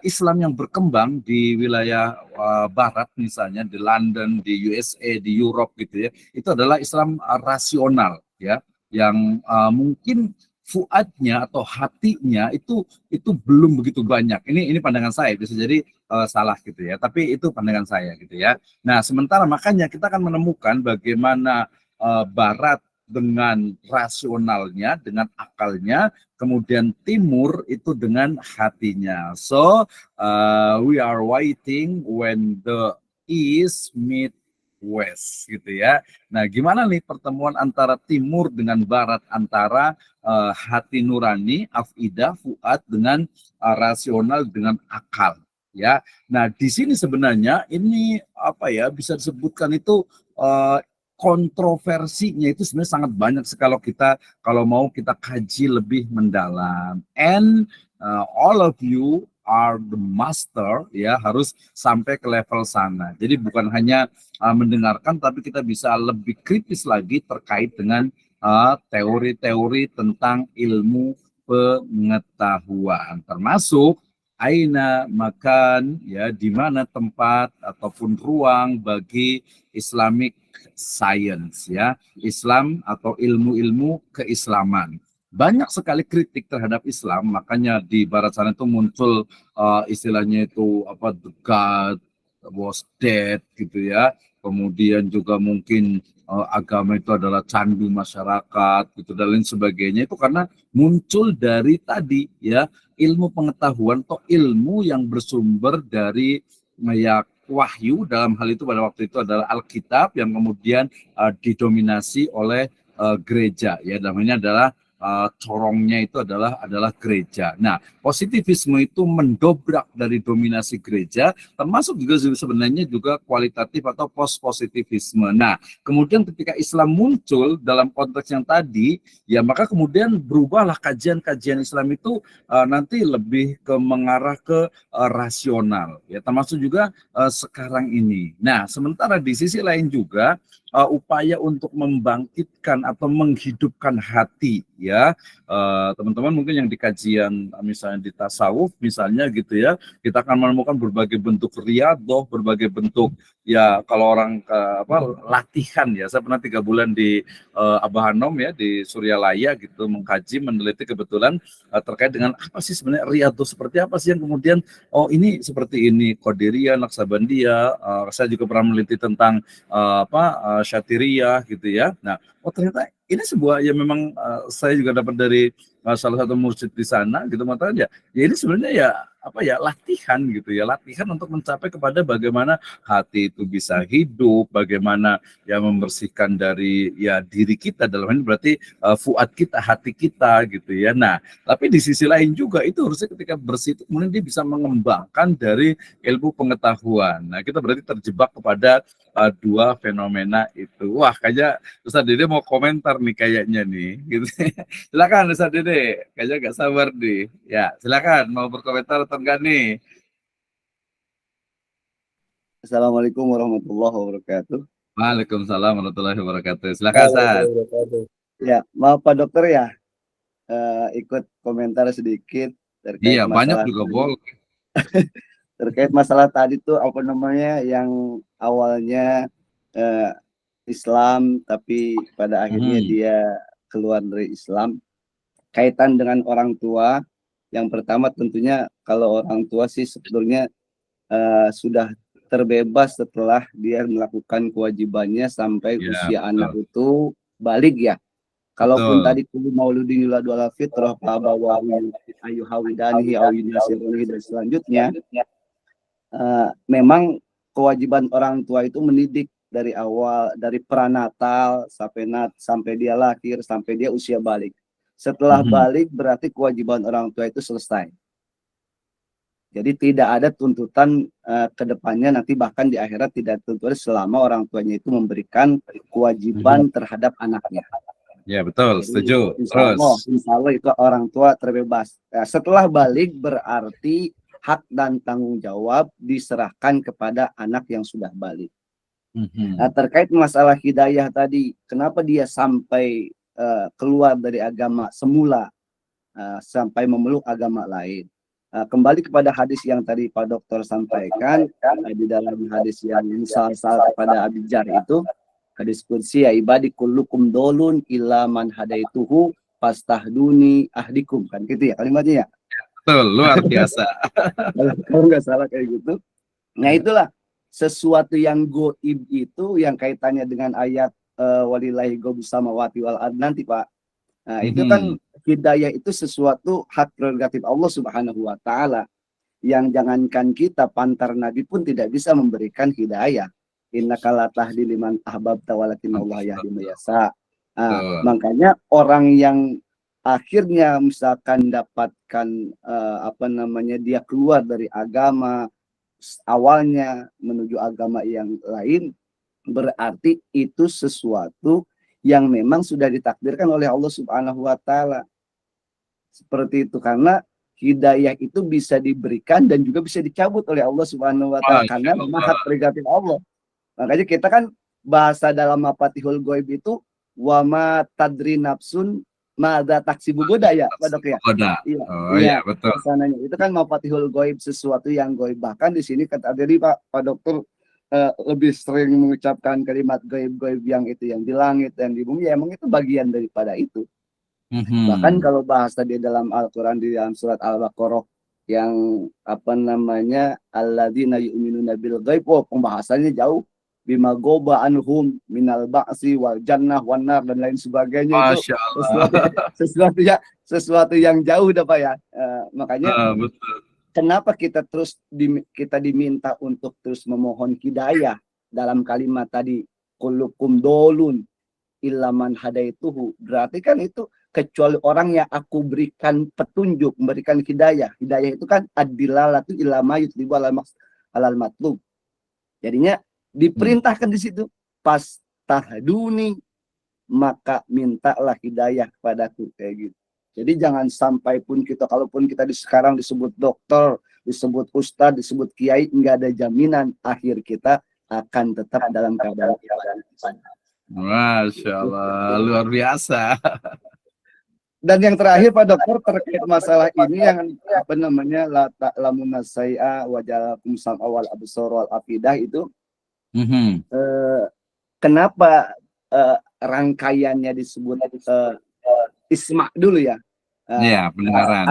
Asam bimakna al-isma kalau nggak salah di situ. Pendengaran, kemudian penglihatan, baru hati. Kenapa nggak tangan, kepala dan lain sebagainya? Nah, itu karena pendengaran, mata dan hati itu bagian daripada panca indera yang menjadi pokok. Orang bisa mengetahui sesuatu dengan mendengar. Orang juga bisa mengetahui sesuatu dengan melihat. Orang bisa mengetahui sesuatu itu dengan mendengar dan melihat.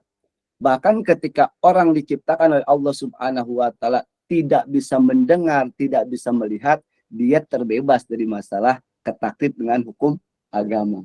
Begitu, makanya yang contoh nih, ada anak dilahirkan tidak bisa mendengar, tidak bisa melihat. Gimana ngajarinnya coba itu dia buat ibadah? Secara otomatis ketika dia tidak bisa mendengar, berarti dia tidak akan bisa mengucapkan sesuatu. Karena biasanya anak itu mampu berbicara pertama mengkopi. Dia kalau anak kan biasanya fotokopian yang luar biasa itu, fotokopian Dari yang orang luar biasa. tuanya gitu ya. Iya, dari orang tuanya. Jadinya dengan mendengar dia bisa mengucapkan kalimat tahlil, tahmid, tasbih, takbir dan lain sebagainya, tergantung bagaimana ucapan sehari-hari dari orang tuanya. Saya sedikit mengkritisi tadi bahwa kalimat la ta'lamuna syai'a, ya jelas kalimat la ta'lamuna syai'a itu jelas mutlak itu adalah semuanya pemberian Allah Subhanahu wa taala dengan melalui pendengaran dan penglihatan bahkan afidah tadi. Makanya mudah-mudahan ini kalimat ini kan kalimat ujungnya la'allakum tashkurun itu. Betul. Ya la'allakum tashkurun. Ya dengan seperti itu, dengan adanya dikasih penglihatan, pendengaran, supaya jadi pribadi-pribadi yang bersyukur, kita bisa begini tuh karena dikasih tuh. Kita mampu seperti ini karena diberi. Makanya dijadikanlah supaya kita menjadi orang bersyukur. Berbeda dengan ayat yang tadi, qalilan ma tashkurun.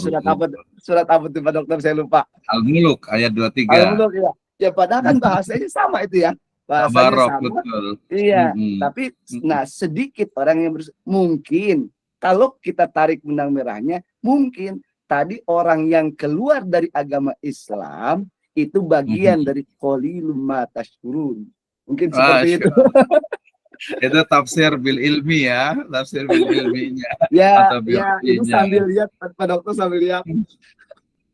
Oh bagus harus kayak gitu. Tapi ada yang menarik Ustaz Dede nih, saya potong dulu nih.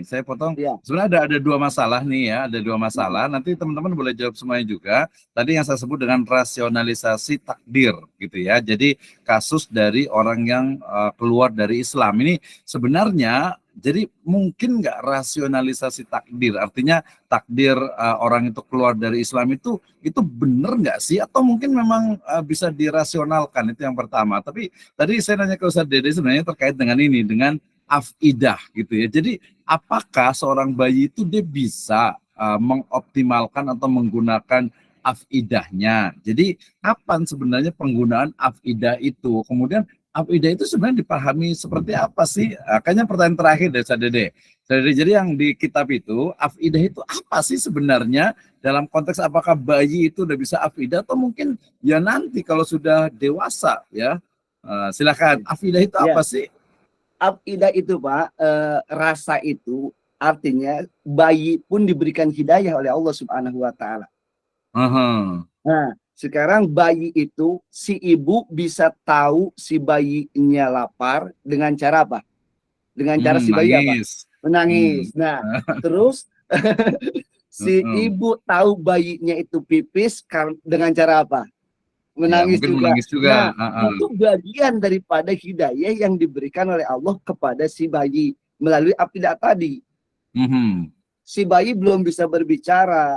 Si bayi belum bisa mengungkapkan keinginannya, tapi dia bisa melakukan sesuatu yang bisa dimengerti oleh orang tuanya dengan cara menangis tadi. Nah, itu pun bagian daripada hidayah dari Allah Subhanahu wa taala melalui afidah tadi. Melalui afidah gitu. Jadi afidah ini sebenarnya apa sebenarnya itu? Hati, rasa, atau akal, rasio, atau apa sebenarnya nih?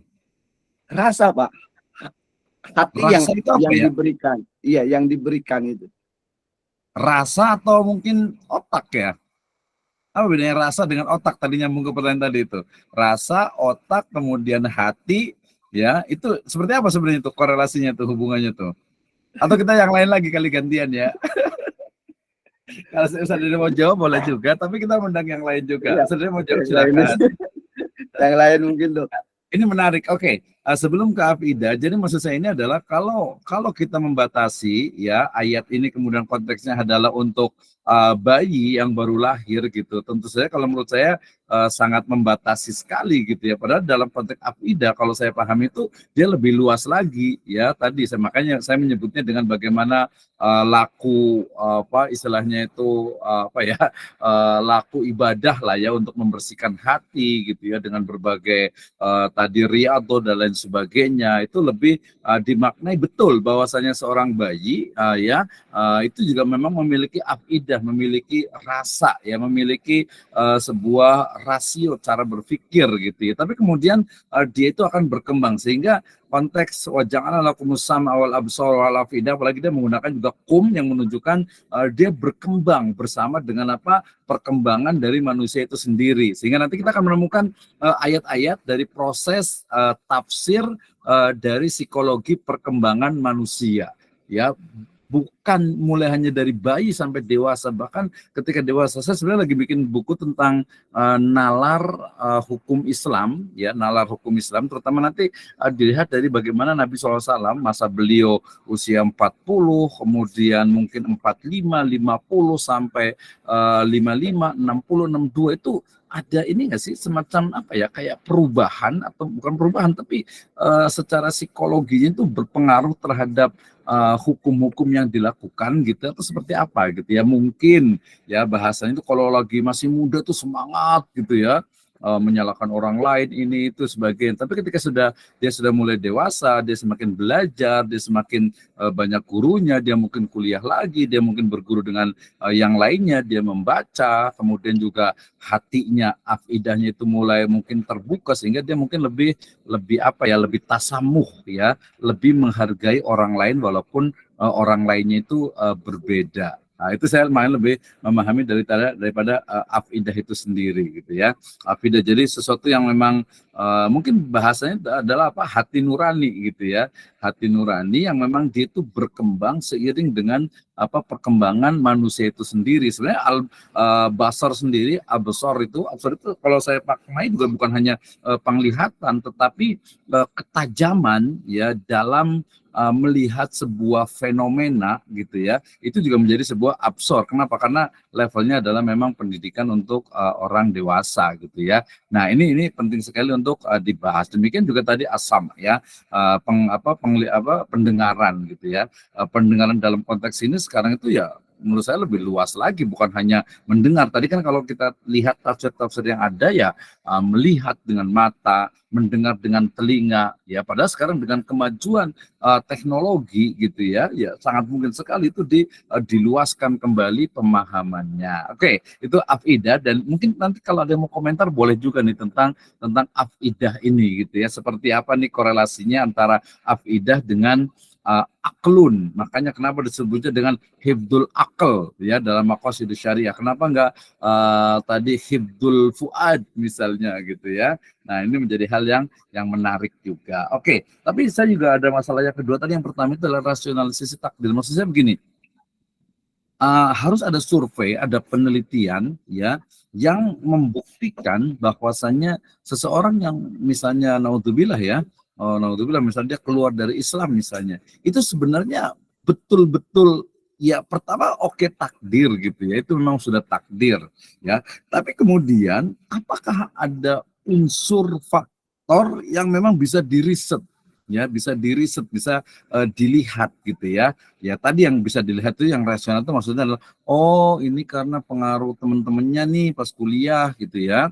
Bukan hanya pas kuliah, tapi mungkin ketika di kos-kosannya, teman-teman diskusinya, teman dekatnya, mungkin ada kayak pacarnya gitu ya, atau mungkin juga di organisasinya dan lain sebagainya. Itu yang pertama. Yang kedua bisa jadi itu biasa ada faktor eksternal dari orang itu. Nah, itu maksudnya yang saya sebut dengan rasional, dirasionalisasikan. Yang kedua dari sisi internal dia. Internal dia mungkin bukan bicara tentang hidayah gitu ya. Nah, tadi hidayahnya udah pokok jelas, itu nggak usah dipertanyakan lagi. Tapi secara internal itu juga memang dia menimbang mungkin karena mungkin dia mungkin karena tadi karena ada teman dekatnya gitu ya, atau mungkin karena dia mungkin dikasih beasiswa, atau mungkin karena dia ada pokoknya manfaat-manfaat yang real yang kelihatan. Oke, kuasanya rasionalisasi takdir. Kasus orang yang keluar dari Islam, risetnya sebenarnya orang keluar dari Islam itu kenapa sih? Betul nggak itu memang dia dapat hidayah. Nah, dalam penelitian kualitatif tentu saja ya pendapat orang itu tidak bisa kita percaya langsung tanpa melihat misalnya seseorang nih, ya misalnya ini kan banyak berita tuh orang ya dia yang pergi umroh gitu ya. Nah, ketika dia di pesawat tiba-tiba dia katanya melihat ada Nabi Isa, dalam hal ini adalah Yesus yang ada di atas. Ketika pulang umroh dia kemudian masuk Kristen. Questionnya, pertanyaannya tentu saja ya kita tidak mudah percaya. Ya, pasti dilihat dulu coba ya kesehariannya, apa yang dia lakukan, bagaimana teman-temannya, kemudian apa sih sebenarnya akhirnya. Nah, itu yang disebut dengan riset metode pendekatan kualitatif. Jadi dia melihat fenomena yang memang rasional. Oh benar, dia itu sebenarnya tadi tuh dia yang bilang di umrah itu cuman nggak benar, itu cuman dia disampaikan ke orang aja, padahal faktanya dia mungkin dapat tunjangan dari agama lain lah, mungkin dapat bantuannya dan lain sebagainya.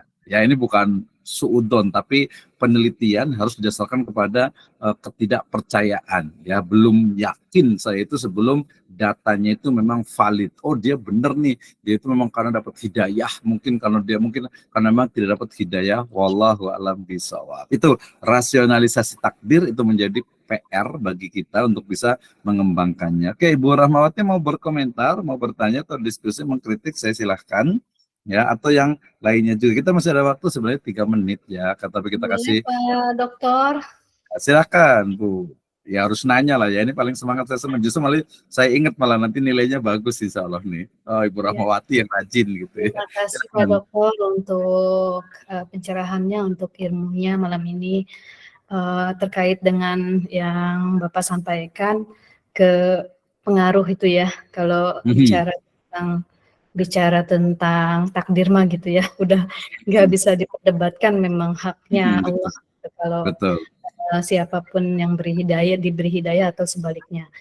Kemudian juga kan kalau dikaitkan ke ayat gitu ya, kemudian ke hadis, memang sangat erat sekali gitu kaitan ke antara memang seseorang itu kan tadi kembali ke teori tabula rasa ya, tapi juga bukan hanya kertas putih, tapi juga kalau dalam Islam kan misalnya di pemilihan, kenapa seorang laki-laki harus memilih jodoh, kan diantaranya turunan yang baik gitu kan, agama yang baik. Oh, nanti ke depannya, nah itu berarti kan dipengaruhi banyak faktor yang tadi Pak Dokter sampaikan, internal maupun eksternal, langsung atau tidak langsung, pengaruhnya besar ataupun kecil, itu kan berikutnya.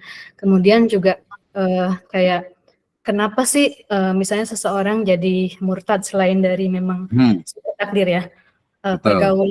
Kalau saya sendiri pastinya gitu ya, di ayat sendiri, di hadis maupun di ayat pasti sering dengar ya, misalnya bahwa seseorang yang bergaul dengan yang ini minyak wangi gitu, nanti lama-lama jawabnya mungkin tidak terasa gitu ya, atau sebaliknya gitu ya, kita tinggal di lingkungan yang seperti apa. Kemudian juga di pergaulan, larangan untuk kita bergaul bebas gitu, misalnya laki-laki perempuan, banyak juga ya di An-Nur misalnya. Kemudian Al-Kafirun juga kan ditentukan, disampaikan udah kalau udah batasan agama, benteng tinggi agamamu gitu, agamaku gitu kan, jadi udah batasan nih. Itu antisipasi dalam rangka jangan sampai terjerumus pergaulan berikutnya itu ke masalah ke akidah, itu kan batasi udah masalah agama. Kemudian juga ada di surat At-Taubah gitu tentang kalau kita, anjuran kita sama orang-orang yang baik ya, yang jujur gitu kan. Kalau seseorang bohong, besok-besok kemudian bohong lagi dan seterusnya. Maka kalau teman kita memang ya mungkin kalau sekali 2 kali kasih kesempatan, makanya ada perintah bergaulah dengan orang yang jujur gitu kan di dalam surat At-Taubah itu ya. Kemudian juga banyak juga yang surat Arsi Suara yang kayak 99 sampai dengan 101 tuh tentang larangan kita dekat sama orang yang memang biasa maksiat gitu ya, bukan bicara benar, tapi bicaranya menjauhi, antisipasi. Banyak lagi lah tentang larangan kita bergaul tuh untuk sembarangan gitu. Kemudian juga kalau Pak Dokter mohon izin, karena saya dari komunikasi, kalau di komunikasi ini ada istilah nih, ada teori jarum suntik disebutnya. Jarum suntik ya. Kalau ya teori jarum suntik atau disebutnya peluru gitu. Nah, dalam memang teori jarum suntik ini awalnya untuk komunikasi massa ya, untuk bagaimana efek media, walaupun nanti sebetulnya secara umum gitu ya, bahwa dinyatakan bahwa teori jarum suntik ini biasa dikenal tadi hidropodik atau peluru, salah satu dalam teori komunikasi massa. Kemudian, nah sifatnya untuk teori ini biasanya seperti obat gitu, efek obat yang dimasukkan kalau sedikit dia pengaruhnya sedikit, terus-terusan terus. Nah, tentu dari teori jarum suntik itu dari sedikit sampai dengan banyak dosis yang disuntikkan, dia akan berpengaruh gitu dari kalau dari teori komunikasi. Dan saya sendiri memang di pergaulan saya memang ini ya, tapi ya memang agak berat sih, agak berat gitu. Lingkungan saya seperti itu, saya masuk minoritas pernah gitu dalam satu ini, dalam satu kelas tuh 50 orang pernah, terus saya pakai kerudung sendiri gitu. Karena saya kampusnya Kristen, lingkungannya juga kalau hari Sabtu tuh Rama kebaktian gitu. Kebaktian, yuk duduk aja gitu. Terus yuk gitu, sering tuh. Sudah kita main aja nggak apa-apa, nggak ikut nyanyi. Itu sering banget dan itu bertahun-tahun kan, kayak misalnya 5 tahun untuk kuliahan itu karena ada asrama dan itu dari entahlah tujuannya ya, difasilitasi apapun gitu. Dari kantin, dari bayaran pun agak gimana. Nah itu sebetulnya kalau secara pengaruh sangat berpengaruh, termasuk misalnya saya lingkungannya seperti itu, mau ngaji Yasin malam Jumat gitu, ngapain gitu, apa itu ya gitu. Dan sebaliknya lingkungan saya ada di Jakarta mayoritas Muslim, terus ada beberapa yang mereka itu Kristen ya, dan itu karena kebersamaan lingkungan itu mereka malah sebaliknya, orang Islam tapi Kristen tapi kalau kaget aja astagfirullahaladzim. Iya betul. Pasih terus udah alhamdulillah, udah semua diucapkan. Iya. Makanya kembali ke tadi sebetulnya sangat berpengaruh sekali. Gitu. Terima kasih Pak Dokter. Ya, terima kasih. Ada komentar lagi nih. Jadi masalah kita tuh banyak sekali ya. Tadi sebenarnya saya sebut dengan rasionalisasi itu begini misalnya gitu. Jadi kalau ada sebuah riset, Ustaz Abdul Syakur ya. Kalau sebenarnya kalau ada sebuah riset kemudian meneliti tentang faktor-faktor yang mempengaruhi perpindahan agama gitu ya. Nah, kalau dalam epistemologi Islam harusnya nomor 1 itu adalah takdir gitu. Baru nanti faktor-faktor yang lainnya. Oke, saya kasih waktu Ustaz Abdul Syakur. Tafadhol, silakan. Ya, terima kasih. Assalamualaikum warahmatullahi wabarakatuh. Waalaikumsalam warahmatullahi wabarakatuh. Challenge-nya cukup menantang tentang rasionalisasi takdir ini ya. Ini kita kayak belajar di Fakultas Usuluddin itu. Iya, benar. Saya pernah baca satu tulisan tentang teori kebudayaan itu ya. Bahwa secara perkembangan manusia itu dari mulai lahir sampai dia dewasa itu adalah perjalanan evolutif itu dari mulai posisi dia itu dari mulai sebagai pasien ya, pasien kebudayaan. Karena memang kita kan dari mulai kecil sampai kita dewasa itu kan sebagian besar life skill yang kita punya itu adalah pemberian dari lingkungan. Dari mulai cara makan, bicara, bahasa, bergaul dan sebagainya itu semua pemberian ya. Kemudian mestinya kalau normal setelah dia sebagai pasien kebudayaan dia itu bisa independen ya. Jadi bisa memilah lah. Tidak semua yang diberikan masyarakat itu dia terima ya, tapi dia hanya mengambil bagian-bagian yang memang menurut dia baik itu. Dan kalau normal pula mestinya setelah independen dia itu bisa jadi produsen. Jadi bukan hanya diberi pengaruh atau bersikap independen, tapi dia juga bisa memberikan pengaruh gitu ya. Itu kalau normal, tapi kan tidak semua perkembangan psikologis manusia seperti itu. Ada yang mandek sebagai pasien seumur hidup gitu ya. Jadi dia hanya sebagai penerima, sebagai pihak yang pasif dalam menerima aneka pengaruh yang datang kepada dirinya. Nah, dalam kaitan dengan tadi ya tentang bisa jadi mereka yang sejak awal dididik secara Islam, kemudian dia itu berpindah kepada agama lain, bisa jadi memang karena konsep keagamaan yang dia terima, pemahaman keagamaan yang dia terima itu memang bersifat dogmatis gitu ya. Ketika dia berhadapan dengan sebuah lingkungan yang ada penjelasan rasionalnya, dia lebih tertarik. Ini ada cerita tentang beberapa kawan-kawan saya yang berlatar belakang Ahlus Sunnah gitu ya. Itu mereka menyeberang ke Syiah gitu ya. Karena memang Syiah itu luar biasa dalam menjelaskan doktrin-doktrinnya itu sangat logis gitu ya.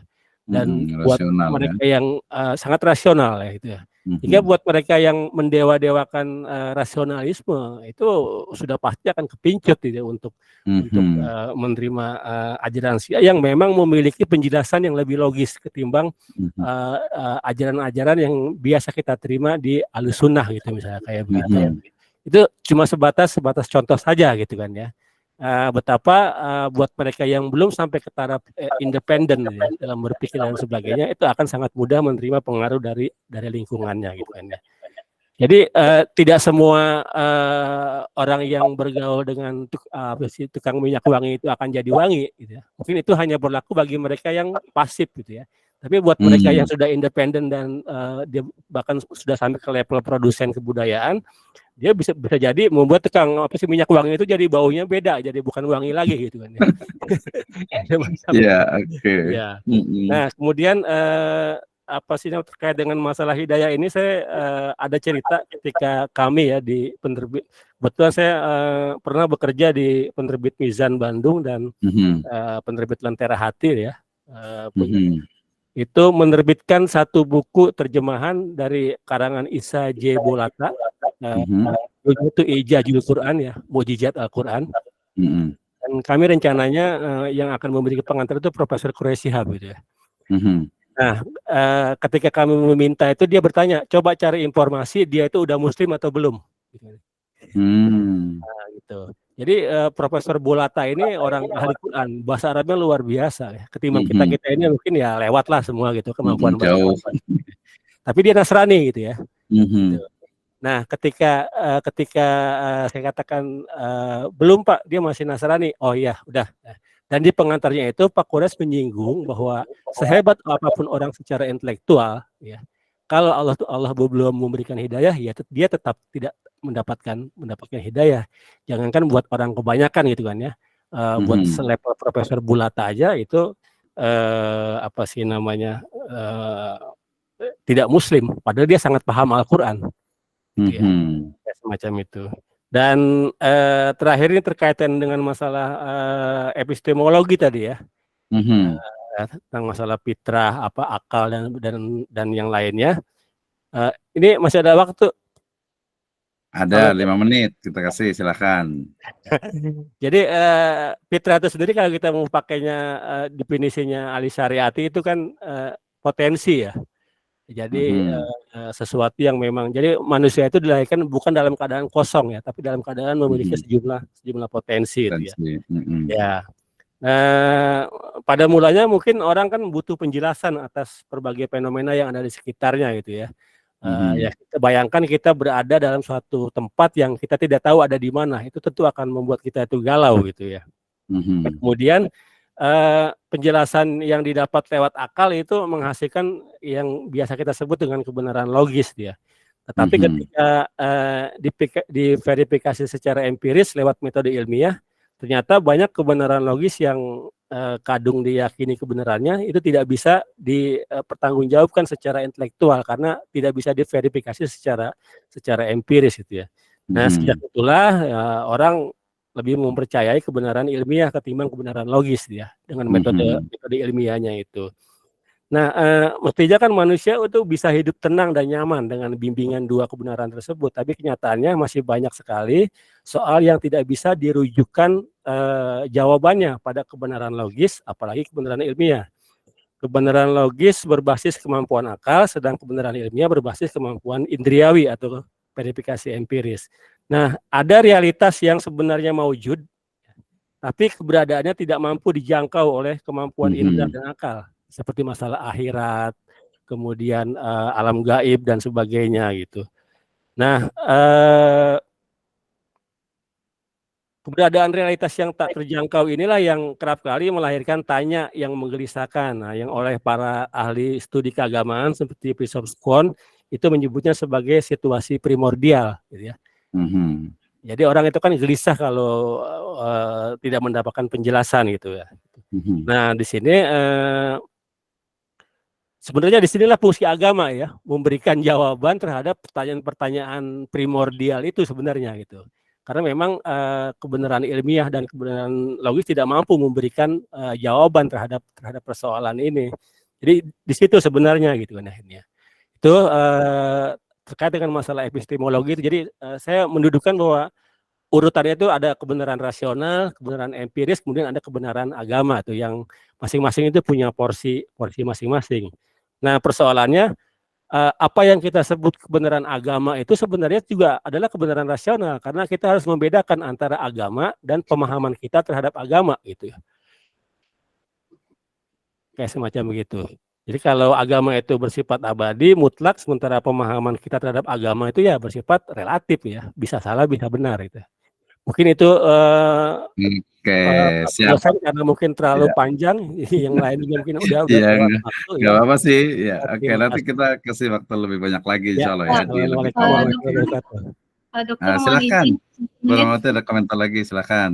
terkait tadi yang disampaikan Pak Abdul Syakur. Mohon maaf kalau saya kaitan ke tadi yang masalah minyak wangi, bukan bicara 100% gitu orang tuh akan terbawa, tapi bicaranya peluang. Itu bicara peluang, kemungkinan bisa saja kemungkinan itu, dan peluangnya itu dia bisa besar, bisa kecil, termasuk kayak kembali gini, saya pernah baca gitu ada dalam satu ya sekilas ya bahwa orang berperilaku, bertindak, berpikir gitu, berperilaku, bertindak berdasarkan sistem nilai yang dianut. Nah, sistem nilai itu kan apa yang didengar, apa yang didapat, apa yang dilihat semua gitu. Jadilah sistem nilai dia, sehingga dia melakukan A, B, C, D berdasarkan. Nah, termasuk kalau dikaitkan ke penelitian-penelitian ya, jurnal ilmiah, masuk di penelitian itu tentang pengambilan keputusan, bahwa salah satu dari jurnal yang saya banyak beberapa itu, salah satu yang seseorang itu mengambil keputusan adalah faktor sistem nilai yang dianut. Betul. Keputusan A, B, C, D itu tergantung sistem nilai yang dianut gitu. Kemudian juga tadi kaitan ke misalnya logis ilmiah, kemudian indrawi kan logika dan menggunakan ilmiah mungkin lebih banyaknya ke indrawi gitu, apa yang bisa dibuktikan ke pengetahuannya. Nah, padahal tidak semua hal itu bisa indrawi, dan juga semua yang tidak terlihat belum tentu tidak ada kan, gitu. Dibalik aja. Nah, kemungkinan kalau misalnya berkiblat ke barat hanya mengacu ke logis, ke ilmiah, itu kemungkinannya ya yang indrawi aja. Maka hal yang sifatnya tidak indrawi ya akhirnya ke kiri gitu. Nah, itu ya Pak Syakur, kalau menurut saya bicara lebih ke dua. Terima kasih Pak Dokter. Ya, terima kasih. Ya, terima kasih untuk Rahmawati luar biasa nih ya. Dan apa namanya? Oh, ada Pak Deddy mau komentar lagi nih, ya. Jadi intinya tadi sebenarnya yang disampaikan oleh Pak Abdul Syakur dengan Bu Rahmawati tidak jauh berbeda ya, bahwa di situ ada tempat, ruang untuk agama ya dalam menjawab berbagai persoalan yang ada yang dihadapi oleh manusia itu sendiri. Tadi yang disebut dengan oleh Abdul Syakur sebenarnya terkait dengan memang teori kebudayaan. Sebenarnya saya juga konsen di sini juga gitu, sehingga kemudian tadi ketika kita konsep ya atau teori-teori kebudayaan yang kemudian muncul itu memang kadang ya tadi sesuatu yang irasional gitu ya atau immaterial gitu ya, itu memang kadang yang gaib lah, bahasa sederhana itu memang ya tidak ada ruang itu. Makanya tadi saya sebut makanya saya biasa menyebutnya dengan kebenaran ilmiah, kuantitatif paradigma positivisme, kemudian yang kedua adalah kebenaran alamiah, ya, dengan post-positivisme, strukturalisme, dengan teori-teori kebudayaan, dan yang ketiga harusnya ada itu adalah kebenaran ilahiyah yang didasarkan kepada teks wahyu ataupun tadi sebutnya dengan sistem nilai ataupun ya agama itu sendiri, bukan pemahaman dari agama, ya. Dan ini sangat high level discussion, ya, levelnya sangat tinggi sekali. Mudah-mudahan teman-teman bisa mengikuti semuanya. Ada rekaman juga. Dan terakhir dari saya, yaitu begini, saya mau kasih contoh begini. Ketika membuat sebuah penelitian, misalnya saya membuat penelitian tentang ini di metodologi, ya, saya membuat penelitian tentang berapa faktor yang memengaruhi kecerdasan dari seorang anak, gitu ya. Jadi berapa faktor X, ya, berapa X yang mempengaruhi Y, dari Y-nya itu adalah kecerdasan anak. Ya, bisa kepintaran, bisa kepandaian lah, ya.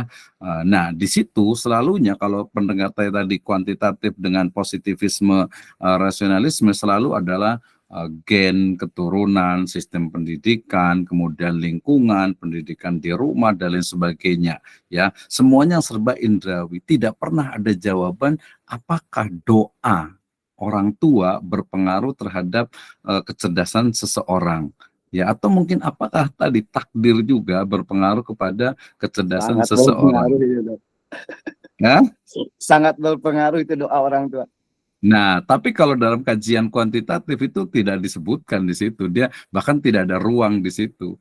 Doa itu adalah sesuatu yang abstrak, yang ya spiritual gitu, sehingga tidak dimasukkan kecuali penelitian mungkin yang ada di Indonesia. Demikian juga tadi, misalnya ada penelitian tentang faktor-faktor yang mempengaruhi seseorang keluar dari agama gitu, ya.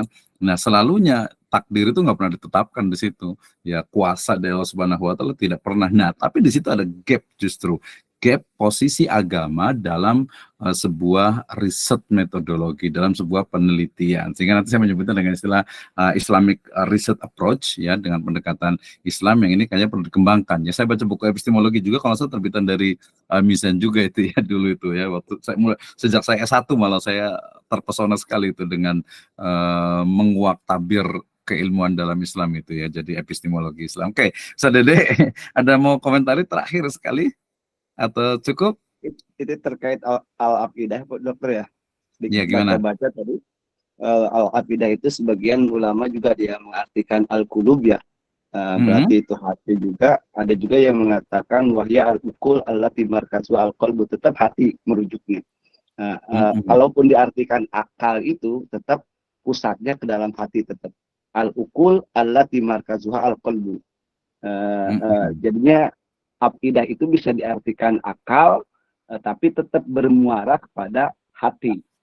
Atau juga ada juga wakilah ad-dimag. Ada juga yang mengatakan ad-dimag, otak, wal aklu. Nah, inilah yang bisa nanti dengan hati melalui akal, di situ bisa yumayyiju bainal asya ad-daruha wa nafi'uha. Jadinya dengan akal yang didapat dari hati, itu bisa membedakan perkara yang manfaat buat dia ataupun madarat buat dia. Kayak gitu aja, Dok. Oke, terima kasih. Dan masing-masing manusia berbeda ala qadri ukulihim, ya, sesuai dengan pemikiran, pemahaman, dan daya pikir dari orang-orang. Makanya tadi ada yang mungkin dia itu hanya tadi, dan ini juga kita akan menemukan juga hebatnya Islam, ya. Jadi hebatnya Islam itu adalah ya luwal yu'lalai, dia bisa dipahami sama, mohon maaf, bisa tukang beca atau ojol gitu, ya, ojek online driver gitu, ya. Tapi di sisi lain dia juga bisa dipahami oleh seorang profesor gitu, ya. Dia bisa aplikatif, bisa, kemudian teoritis bisa, kemudian rasional bisa, optimalisasi hati fuad juga bisa, mau ke timur mau ke barat juga bisa gitu, ya. Nah, berarti PR besar kita itu adalah bagaimana pengembangan tadi dari ayat dan juga hadis, utama tadi karena terkait pendidikan, karena sebenarnya kan bicara tentang epistemologi. Epistemologi itu adalah ilmu atau teori tentang ilmu pengetahuan. Bagaimana ilmu pengetahuan itu didapatkan,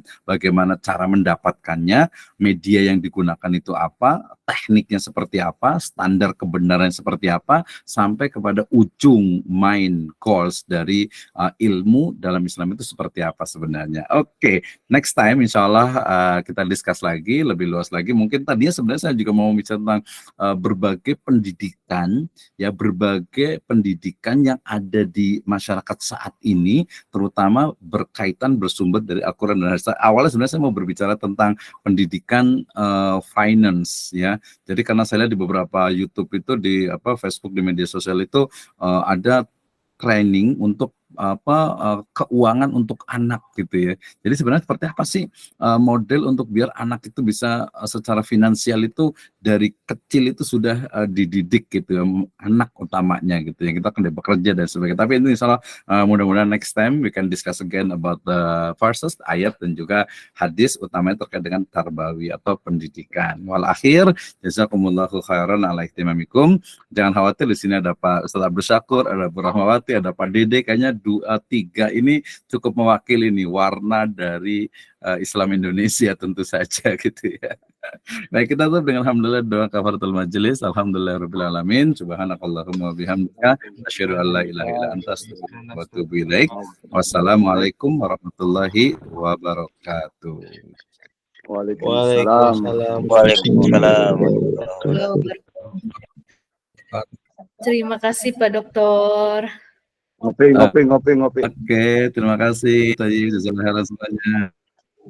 Yang belum nanti komentar ya, datang. Terima kasih untuk semuanya sudah lewat.